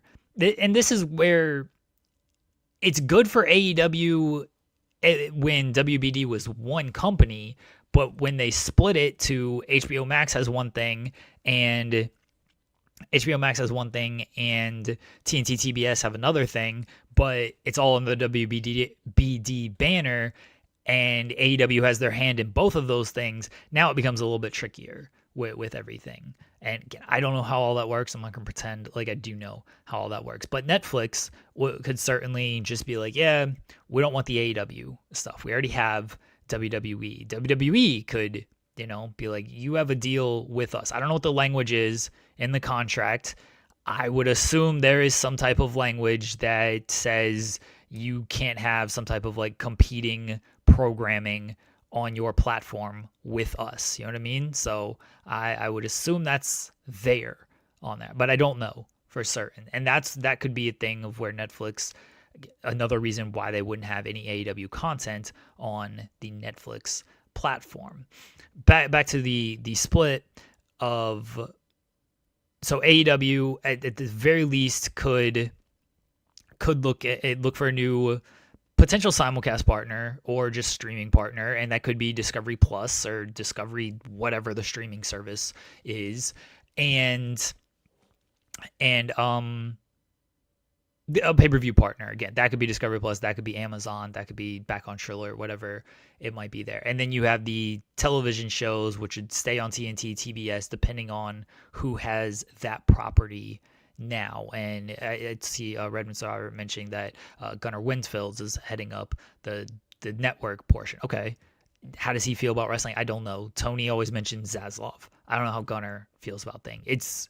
They have a contract. They have good programming. They do good numbers. I would imagine he'd like to keep it, but I also just don't know. And again, that's assuming that remains and nobody else comes in and buys that, because I think it's all kind of for sale. So it's very possible that somebody else buys that and gets away from the linear stuff and just moves everything on streaming. This is all just stuff that we do not know, and stuff that won't shake out for another 12 months or so. Or longer. Yeah. We're gonna see. But regardless, there is a lot ahead in this deal beyond the wrestling conversation. And like Jeremy says, there will be people who will say one thing and try to act as if it's the definitive situation, but it won't be. There's a lot of meat on this bone. But as of right now, wrestling does not matter to any of these people as they approach a deal. But it's interesting to at least exercise where everything could go in the future. And for those mentioning Triller, well, Triller's got a lot of work to do on their own side of things before they can put any money out. That's another situation. I like Triller too, at least for airing. It's easy, it's simple, but they are where they are. Also, $5 to watch AEW programming. I can't really knock that. People mentioning, isn't that why MLW sued WWE for network tampering? That's network tampering. There's so many contract language and get stuff that I'm not even familiar with, and we don't know full details on it. But to give background of the MLW stuff, is they were trying to get a deal with Tubi, which is a Fox property, and WWE kind of ended up, or maybe they already were on Fox, and so they kind of were like, hey, no, we're not gonna, you can't put them even on Tubi type of thing. And again, now they ended up settling all of this, and MLW did air on Vice, which I believe also a Fox property. Different situation. What? MLW. Oh my God, you're right. For a short time, they aired a special on Vice. Yeah, I remember now. So again, this is kind of network stuff, and I'm not gonna pretend I know how the contracts work or anything like that. Netflix is Netflix. There's not multiple networks of, oh, here's Netflix Premium. I mean, I know there's different tiers, but like, here is a different version of Netflix, but it's under the Netflix brand. Here's a lesser version, effectively, because look, Fox is Fox. You have Fox Sports, you have Tubi, you have Vice. They have multiple networks, and okay, why can't another wrestling show air on a lesser network when you were on Fox?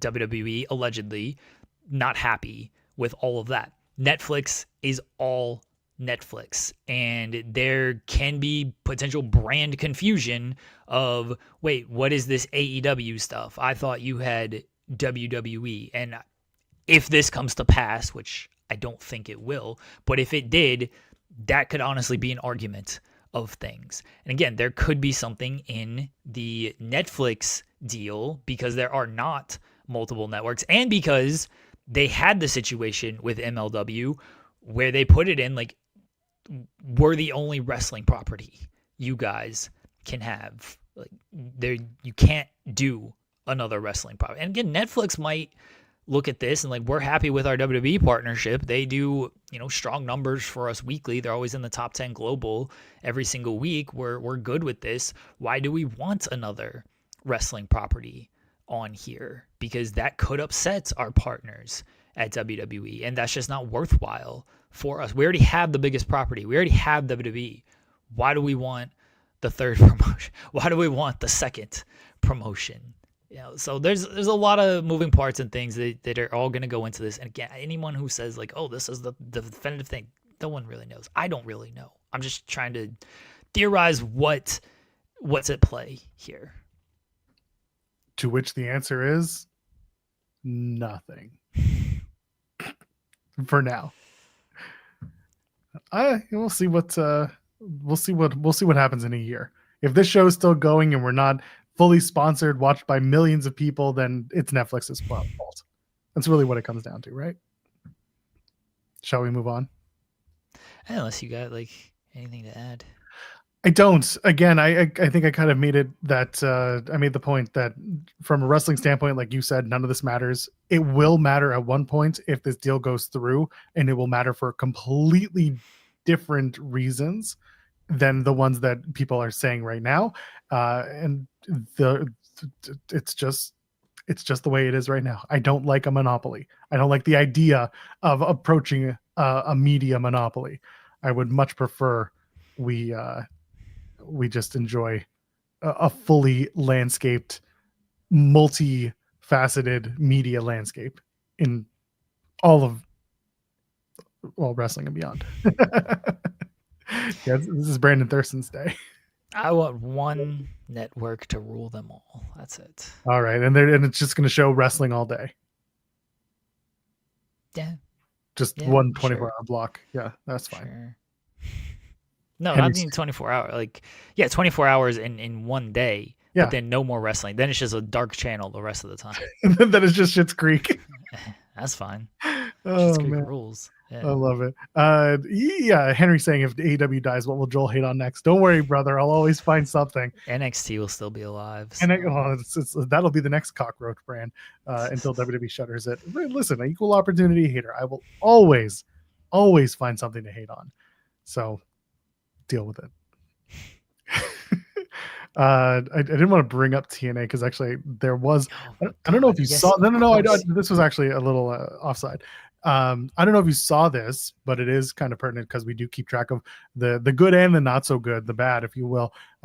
Did you see KNS WrestleFest announced that Masha Slamovich is going to be part of their New Year's Bash collectibles show?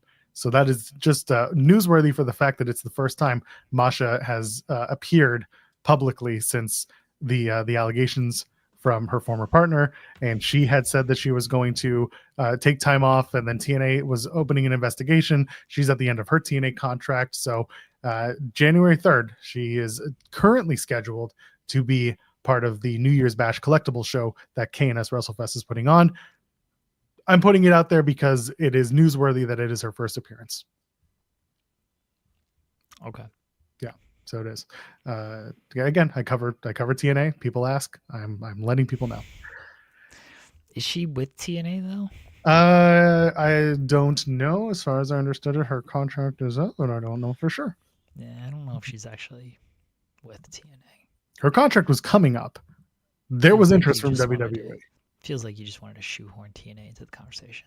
I always need to shoehorn TNA into it. Apparently, I got to listen to the extreme life of broken Matt Hardy because I got John Alba being like, "You'd really love this conversation." Apparently, it's about the new media deal. So I think, I thought it was going to be about gingerbread houses, and then John's like, "No, better," and I'm like, "There's nothing better than arguing about gingerbread houses." Jonathan Alba is worse than Conan. Have you listened to my podcast? What was I going to say that was like the perfect time for Conan to be doing this? The "Do you listen to my podcast" bit. I forget what it was, but there was something that's recently come out that it's just like, oh yeah, Conan's definitely out there asking people if you listen to my podcast. Shiloh Hill should be on Conan's podcast. That's the takeaway.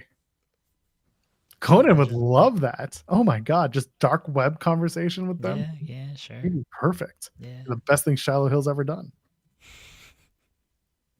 Conan should be on Conan. That's the crossover that we need.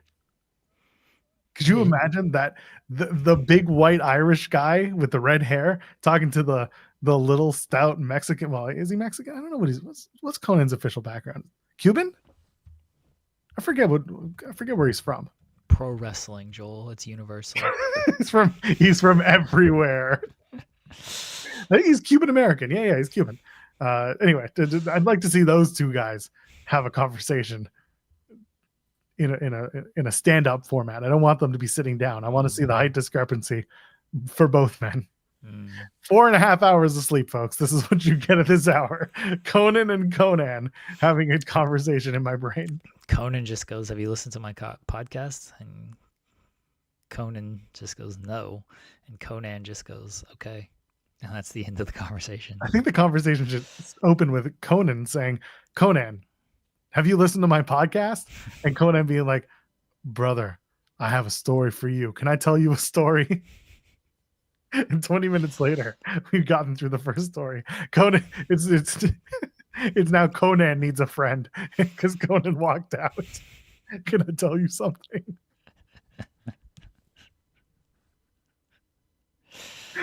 Triumph and the Filthy Animal is actually pretty good.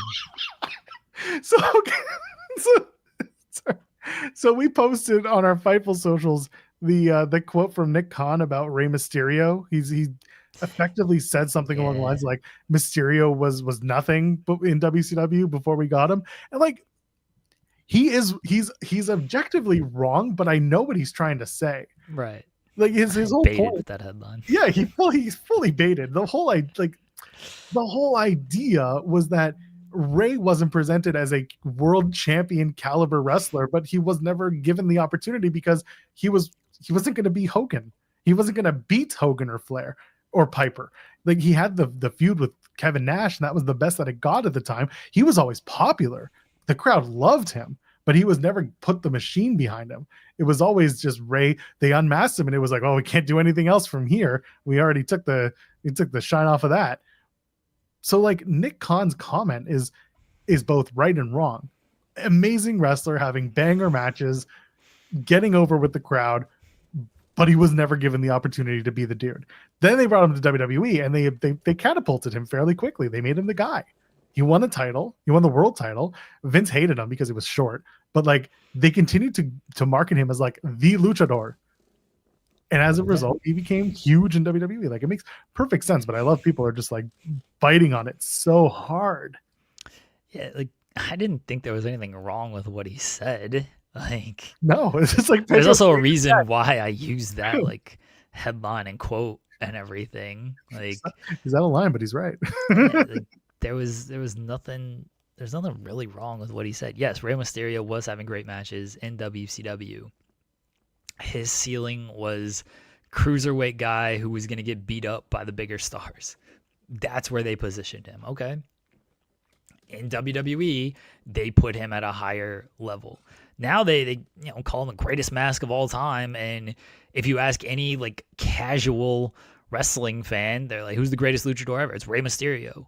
And if you don't answer Rey Mysterio, like you're just wrong. There is no other answer, even though all the Lucha blog will tell you it's this person or that person. But the casual person is like, well, it's Rey Mysterio. Obviously, no other luchadors actually exist. You know how many failed Rey Mysterios there have been because they can't live up to the aura of Rey Mysterio. So yeah, the WWE machine did get behind him, and in WCW, he was a cruiserweight. He was on the same level as Dean Malenko and Psychosis, who rule, but Psychosis. But yeah, that's it. That was where he was on the level in WCW. You can say the same thing about Eddie. Honestly, Eddie was kind of nothing in WCW. He was Jericho, same way. They were just dudes in WCW. They got to WWE, the machine got behind them, Vince got behind them in some form, and they turned into more legend status wrestlers. That happens in any wrestling promotion, right? Like it's not just a WWE thing.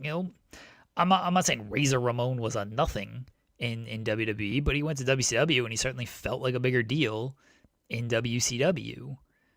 So it happens with other people going to the other way around there as well. Lex Luger was just a guy in WWE, a guy who failed in WWE. He went to WCW. He's the dude who defeated Hulk Hogan. Like his WCW time is looked at way more fondly than his WWE time. It happens. Yeah, and on top of it, it's worth mentioning that someone like today, it's Santana. Mike Santana leaves AEW. He goes to TNA. He becomes well established as the guy, as a single star. It does happen today. People take chances on themselves all the time in wrestling. Bear Bronson's another guy that you're seeing as well.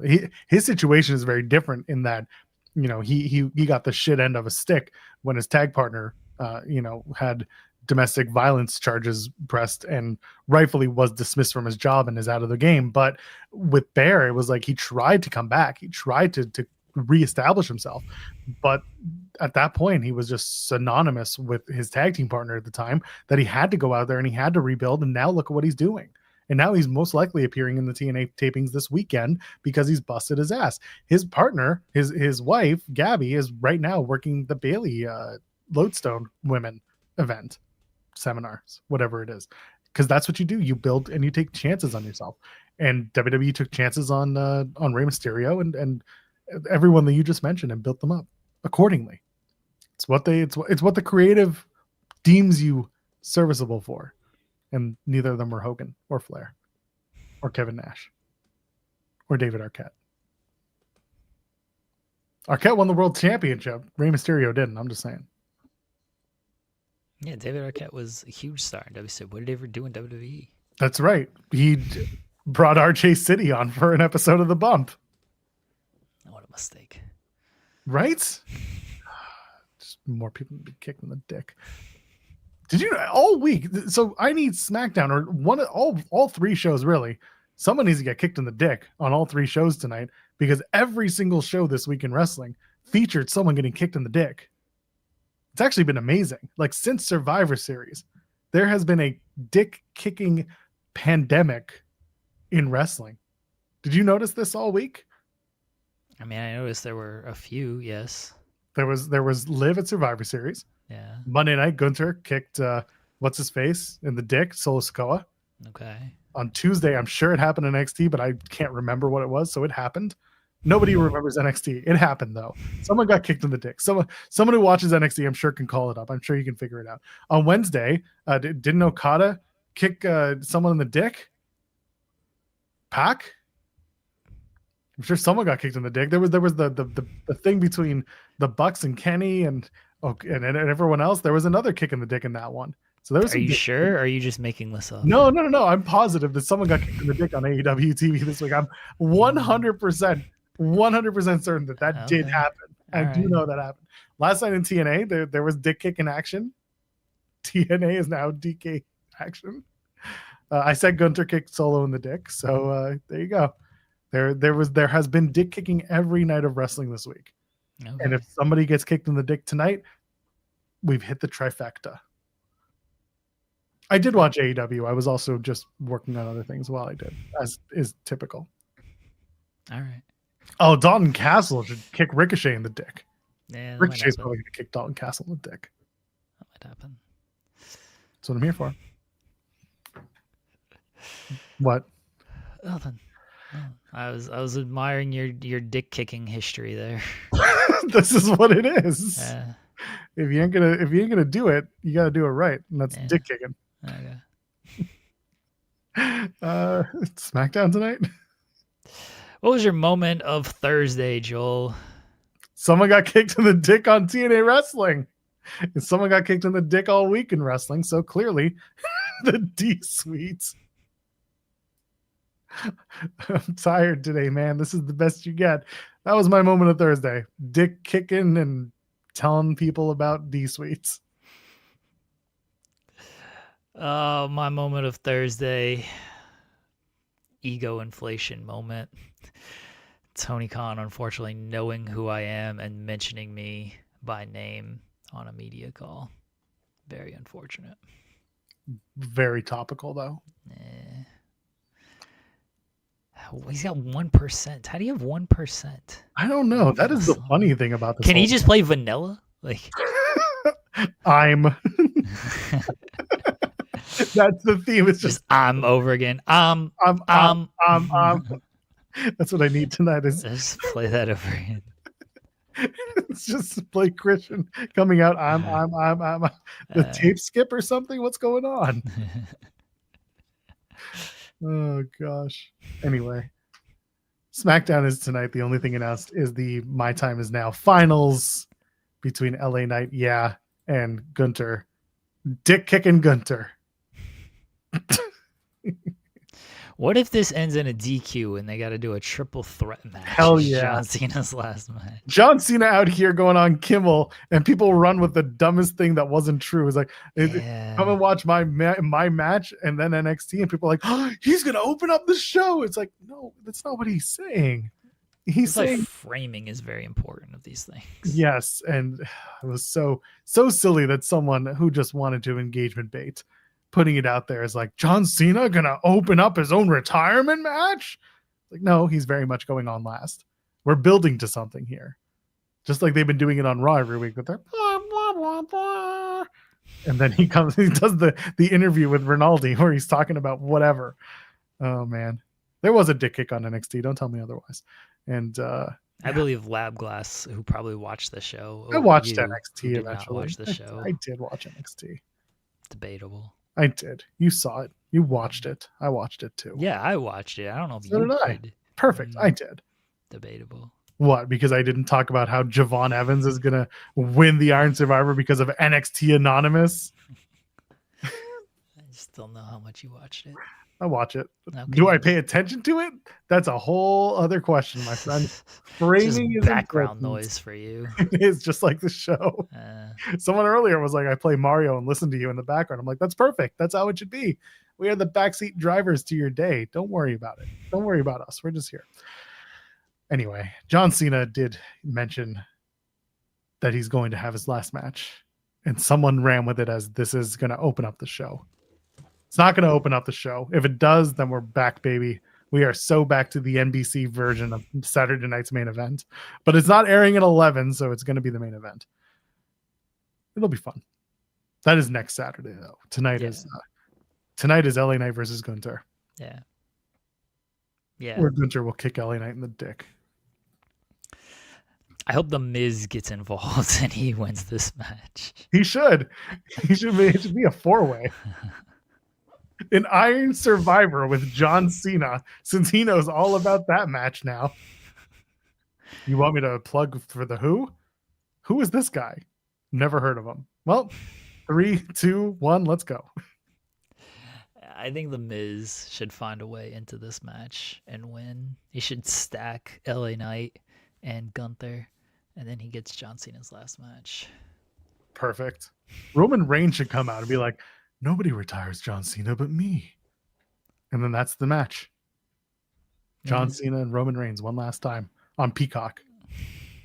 Yeah, Roman doesn't seem to care about facing John Cena, so sure. One last time. For me. Where's the president? I heard he'd be here. I really wanted to say hi. Why is Roman Reigns stoned? Really? Are you asking that question? You know why. It was very funny where he's like, you smell like weed. I can smell it. That's right. He knows. See it in your eyes. Yeah, exactly. See it in your eyes. He's like, meet me backstage after the show. I have questions. He knows. Roman's not done for the year. He's coming out tonight. Nah, I feel like Roman's done. He's like, he's done. It's no longer Christmas. Every day's Christmas, but it's no longer Christmas. I don't want to see y'all till the real Christmas. At my house. No cameras. Final battles tonight, too. It starts at 8 o'clock on Honor Club. Maybe on YouTube. We'll see if the stream holds up. I'm sure it will. So it's $10. If you got $10, you can watch it on Honor Club. If you got $10 extra, you can drop it in the super chats here. That'll help me pay for Honor Club for a month. National championships on the line for the first time ever. Ricochet is going to defend against Dalton Castle. Are you running down this whole card? I mean, there's only 20 matches. I'm sure we could do it in time. Okay. I'm not doing all of them. No. I don't believe you. I feel like you're doing all of them. All that we need to know is that Deonna Purrazzo is going to win the Women's Pure Championship, even though she was never scheduled to be part of it in the first place. She was always scheduled to be part of it, wasn't she? The final I'm talking about. Because okay. her and Aminata, and they were like, we had to make a change. It's like, oh, so you're trying to tell us Aminata was supposed to go up against Billy Starks here.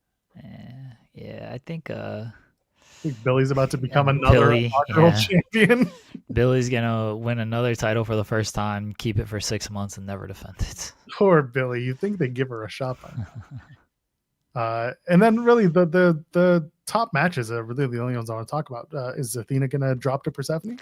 No, I don't think so either. And World Championship, Bandito Will he survive the fittest, or will there be another fittest? Hopefully his name's Blake Christian, Vanilla Baby. I mean, Blake Christian should win. We all know Blake Christian should win. I don't think he's going to win. I think he has a 1% chance that after Friday, we might see 99% come out of nowhere. We see you, Jack. Come back to us. I would love, oh my God, if he doesn't, I already know, Volob's going to send a super chat. There's going to be a vanilla fumble. It's literally a vanilla fumble after a final battle. Yeah, it's gonna suck when Blake Christian doesn't win. I'm gonna cry. It's fine. There will be a post show for that. Will there be?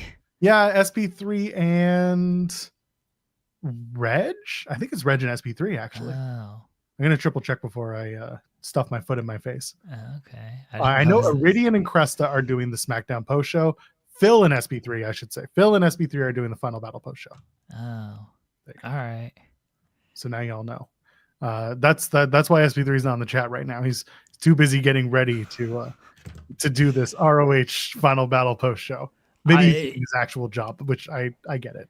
If Blake Christian wins the ROH championship, I will show up to the ROH final battle post show. That's because I don't think you guys can wait until Monday to hear from me. I gotta victory lap it early and immediately. So I will show up to the ROH post show if Blake Christian wins. If he doesn't show up, I don't care when I'm not reviewing this show on Monday. What about double up Sammy? What if he wins both matches? That would actually be hilarious.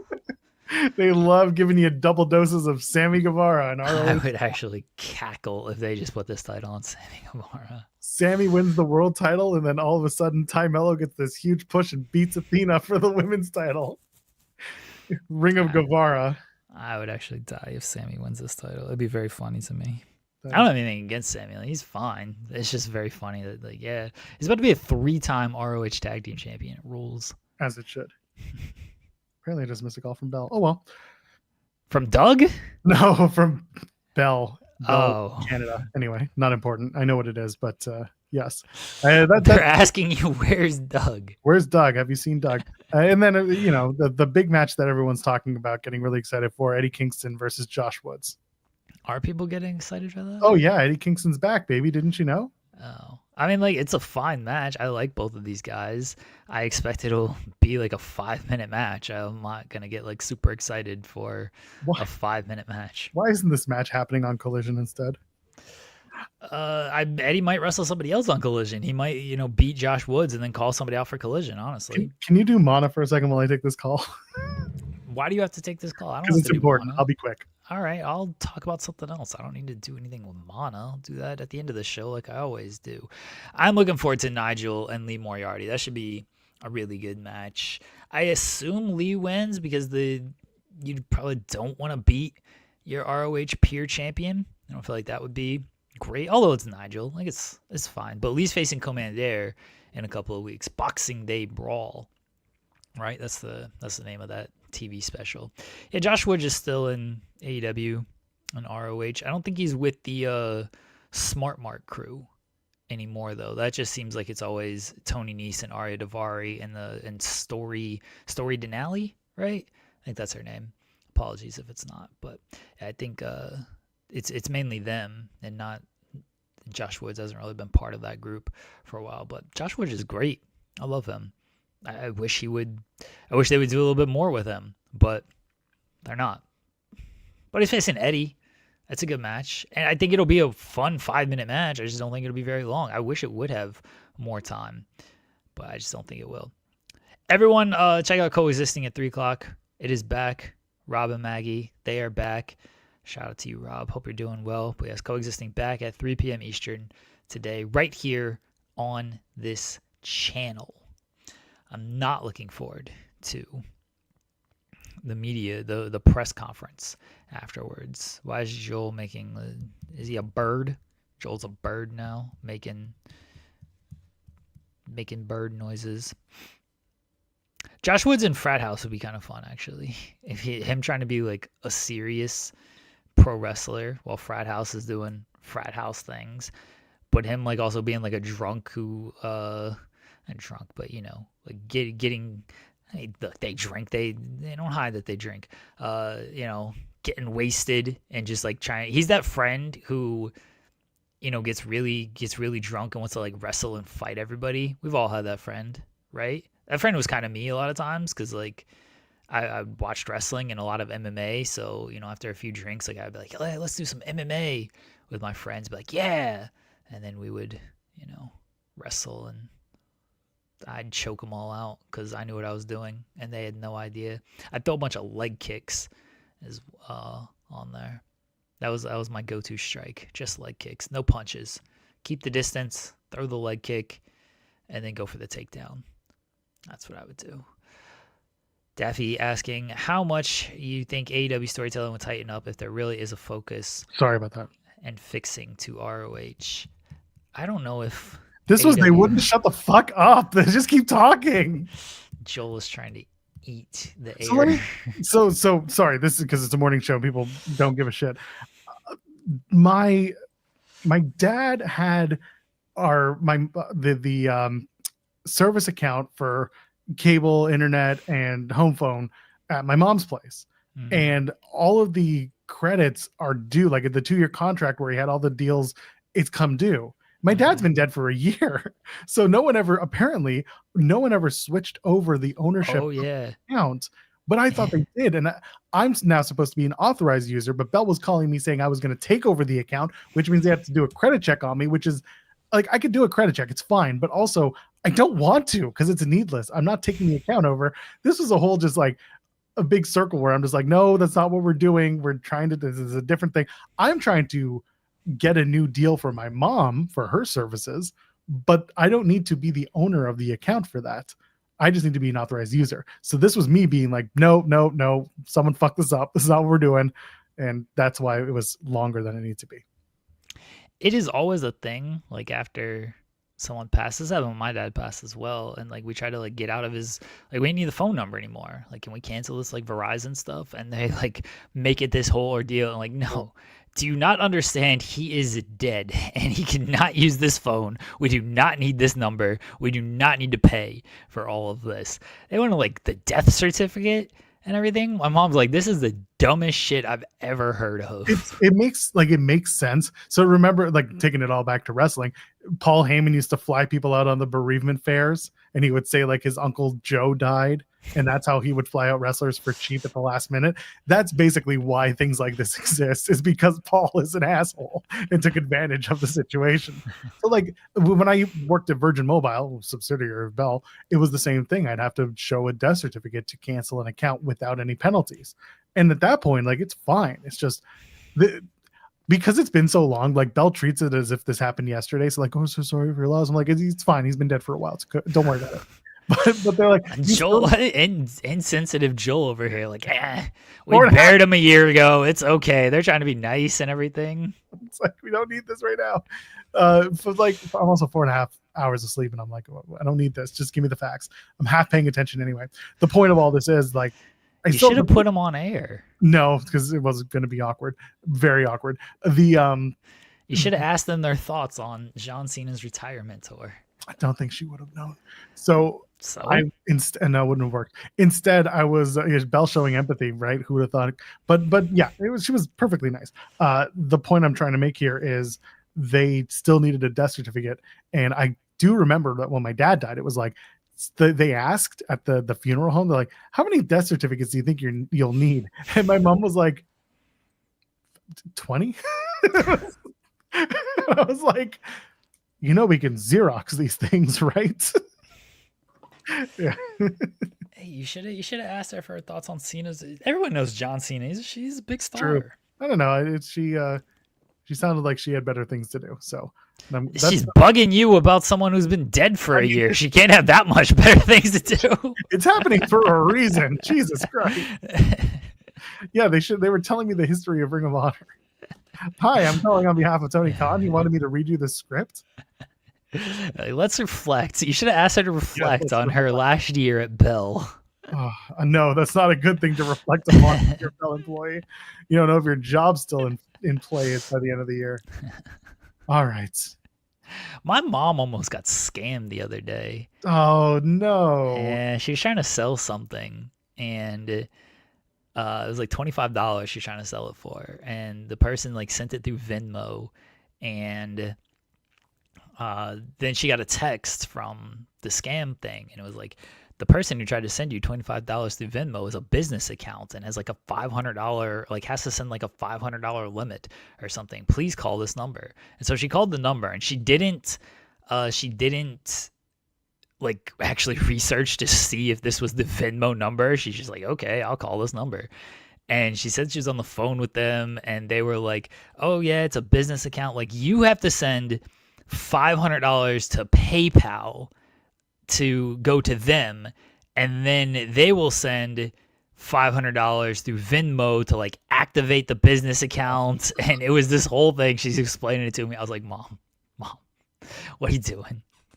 She's like, no, I know it sounds like a scam, right? And I was like, yes, it 100% is a scam. And then I'm like, what number did they give you? And she gave me the number, and I like Googled it. I was like, yeah, this is a scam. I was like, go to Venmo's website, and that is where you get the number from. I was like, in no world is there Venmo going to say send $500 to PayPal so we can authorize this to use through Venmo. But people don't know. That's the thing. They just, I know. And she, see, the problem, like, no offense to my mom, but if they'd asked if they would have just said, hey, send $25, because that's all the item was, hey, send $25 through PayPal, and then it'll be through. Like, she might have done that. She'd be like, okay, $25, but like asking for $500, yeah, that's going to send off an alarm bell even to the most naive person out there. Although my boss at a very old job, one that I hated, got scammed out of $3,000 because he thought he was purchasing a vehicle, and they were like, yeah, send $3,000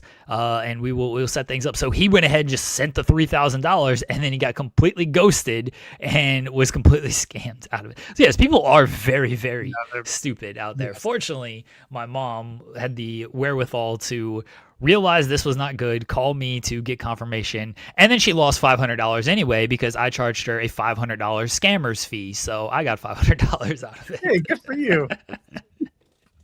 I recommend anyone who's trying to help a family member out who may not know, check out like Scammer Payback and all those guys, because not only are they doing good, but also they're entertaining, and they're taking down these illegal call centers that are doing really shitty things.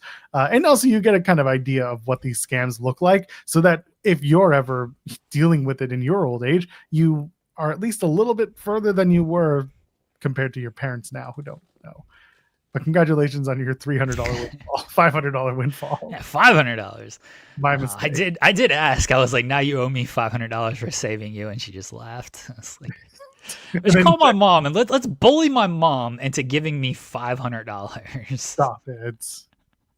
My mom hasn't been on the show in a while. It's been since what, her birthday? Yeah, that's October. Yeah, so it's been a couple months. Yeah. Was I not gonna call? Oh no, they cut her line. Yeah, that wouldn't be good.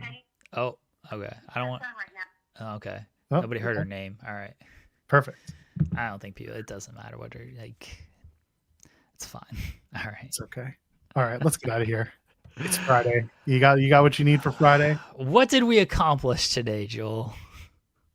Wrestling is fine, but also wrestling is not important. It's not as important as you think it is. And when two major media empires collide, wrestling doesn't matter. But also there's a lot of wrestling on tonight, so you should watch all of it so that you should support all these wrestling companies, right? Right. I think the biggest thing that we accomplished today is that I will not be watching any wrestling tonight and tomorrow. I have better things to do with my life, like supporting my family. And that is much more important than watching professional wrestling. Big fan of that. Don't watch wrestling. There's a lot of it over the next 2 days. Pace yourself. Yeah, don't watch wrestling. Go outside. Oh, it's like really cold outside here. I don't really want to go outside. It's like 17 degrees here. Yeah. It's not fun. It's cold out here too, but I'm going out later. Yeah, it's super snowy. Oh, it's not snowy anymore, but it's like there's still snow on the ground and ice and everything. Yep. Anyway, It is Friday. Allegedly. You thought it was a Wednesday, I think. No, I every day is a new day. So I've been told from POD. That's true. Yeah. There was a radio station I used to listen to as a kid. Whenever I had band practice with my high school in the mornings, I would have to wake up super early. So early, it was the time when the station would go live, and every morning they opened with "Youth of the Nation" by POD. And I'd wake up and I would be listening to fucking "Youth of the Nation" by POD. We are. Yeah, the youth of the nation. Yeah, I hated that song, and I was like, yeah. This is why I hate the youth now in my old age, is because of that song. Because of POD? Because of POD. Aren't they Christian rock? Yeah, allegedly? You bet they are. You bet. Yeah. Remember Jars of Clay? They were also Christian rock. Nope. Don't remember them at all. But oh, all right. Never mind. Jars of Clay? Yeah. They had one known song. Oh. Like Lift Me Up. I don't remember. What was it? 5. I'm trying to think of the lyrics. I'm just going to look it up. Jars of Clay. They were a Christian rock band. Flood, because it was about Noah's Ark. I was about to say that was going to be my guess. Was that about Noah's Ark? Yeah. That was like in the early 2000s. Like everyone was a Christian rock band being paraded as totally normal. Okay, so you mentioned that. I would just it's like one of my favorite South Park episodes where Cartman starts a Christian rock band and he changes A+1. Yeah, he changes all the lyrics to Jesus. From baby to Jesus. Yeah. I need you in my life, Jesus. I need you think inside about you, Jesus. And I just wanna feel you deep inside me, Jesus. Wanna feel your salvation all over my face. That's one of my favorite episodes. It's so good. It's so good. He's like, you got a bass guitar? He's like, I can't play bass. Yes, you can. You're black, asshole. You can play a bass. He does it. He's like, God damn it. Oh, gosh. All right. Your internet is frozen, so now you have to get the bottle and just do the thing before we get on out of here. Results of our poll question. Was Joel too mean to Doug? 11% said he did a sponsor read. I did. That is factual. Why isn't it 100%? 12% said no, 26% said yes, and 51% said Joel hates Doug more than AEW. You know what? It's true. Doug, it's not that I hate you. I actually appreciate that you've given me life in my money-making endeavors as we plow through this Aura Frames read every day on this show. I want to plow through Jesus. I just want you to plow me, Jesus. Mana, the final boss. And here we go. This is how good. The final. God damn, that's good shit. And here we go.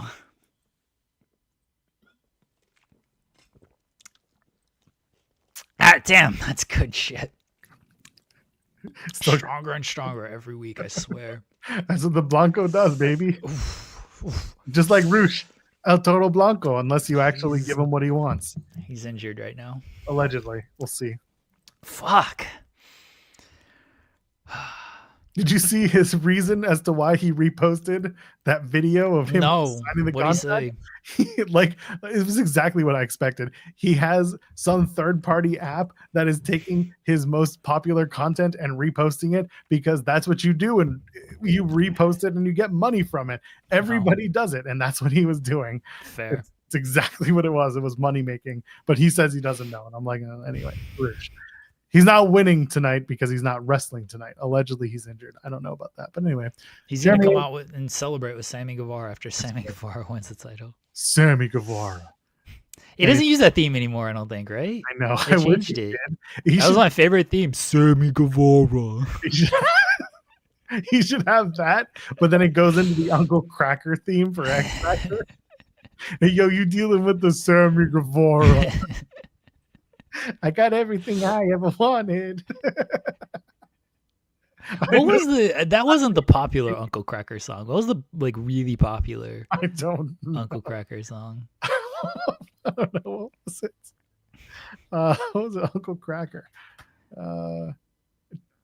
Drift Away? Was it Drift Away? I don't know. I'm just looking at these. It was like super popular. Follow me, and everything is all right. Oh, yeah, that was him. I'll be the one to tuck you in at night. And if you don't believe, I don't remember all the lyrics. Ever see, won't you find nobody else like me? Pretty sure that's how it went. Well Something done. like that. Yeah, that sounds exactly like it. Anyway, as we leave you today, think about Sammy Guevara with the Uncle Cracker X Factor. Sammy Guevara, follow me and everything is all right. I'll be the one to tuck you in at night. I don't want Sammy Guevara anywhere near my bed. And if you want to leave, I can guarantee you won't find nobody else like Sammy Guevara. Why does he say I guarantee like he's Louisiana? What are we doing? From the bayou. Uncle Cracker from the bayou over here. You might be from Louisiana. Who knows? I'm done. Let's go. Jeremy, enjoy your weekend. We're back on Monday, 10 a.m. Eastern. Will we talk about wrestling? Will we talk about what we did over the weekend? Who knows? Maybe we just won't talk about anything, especially if I don't get any sleep in me. So we're gonna be back again. I promise. Go enjoy your weekend. Be safe. Have fun. Watch wrestling or don't. I don't care as long as you leave a thumbs up on the way out. Ladies, gentlemen, friends beyond the binary. We'll see you in the next one.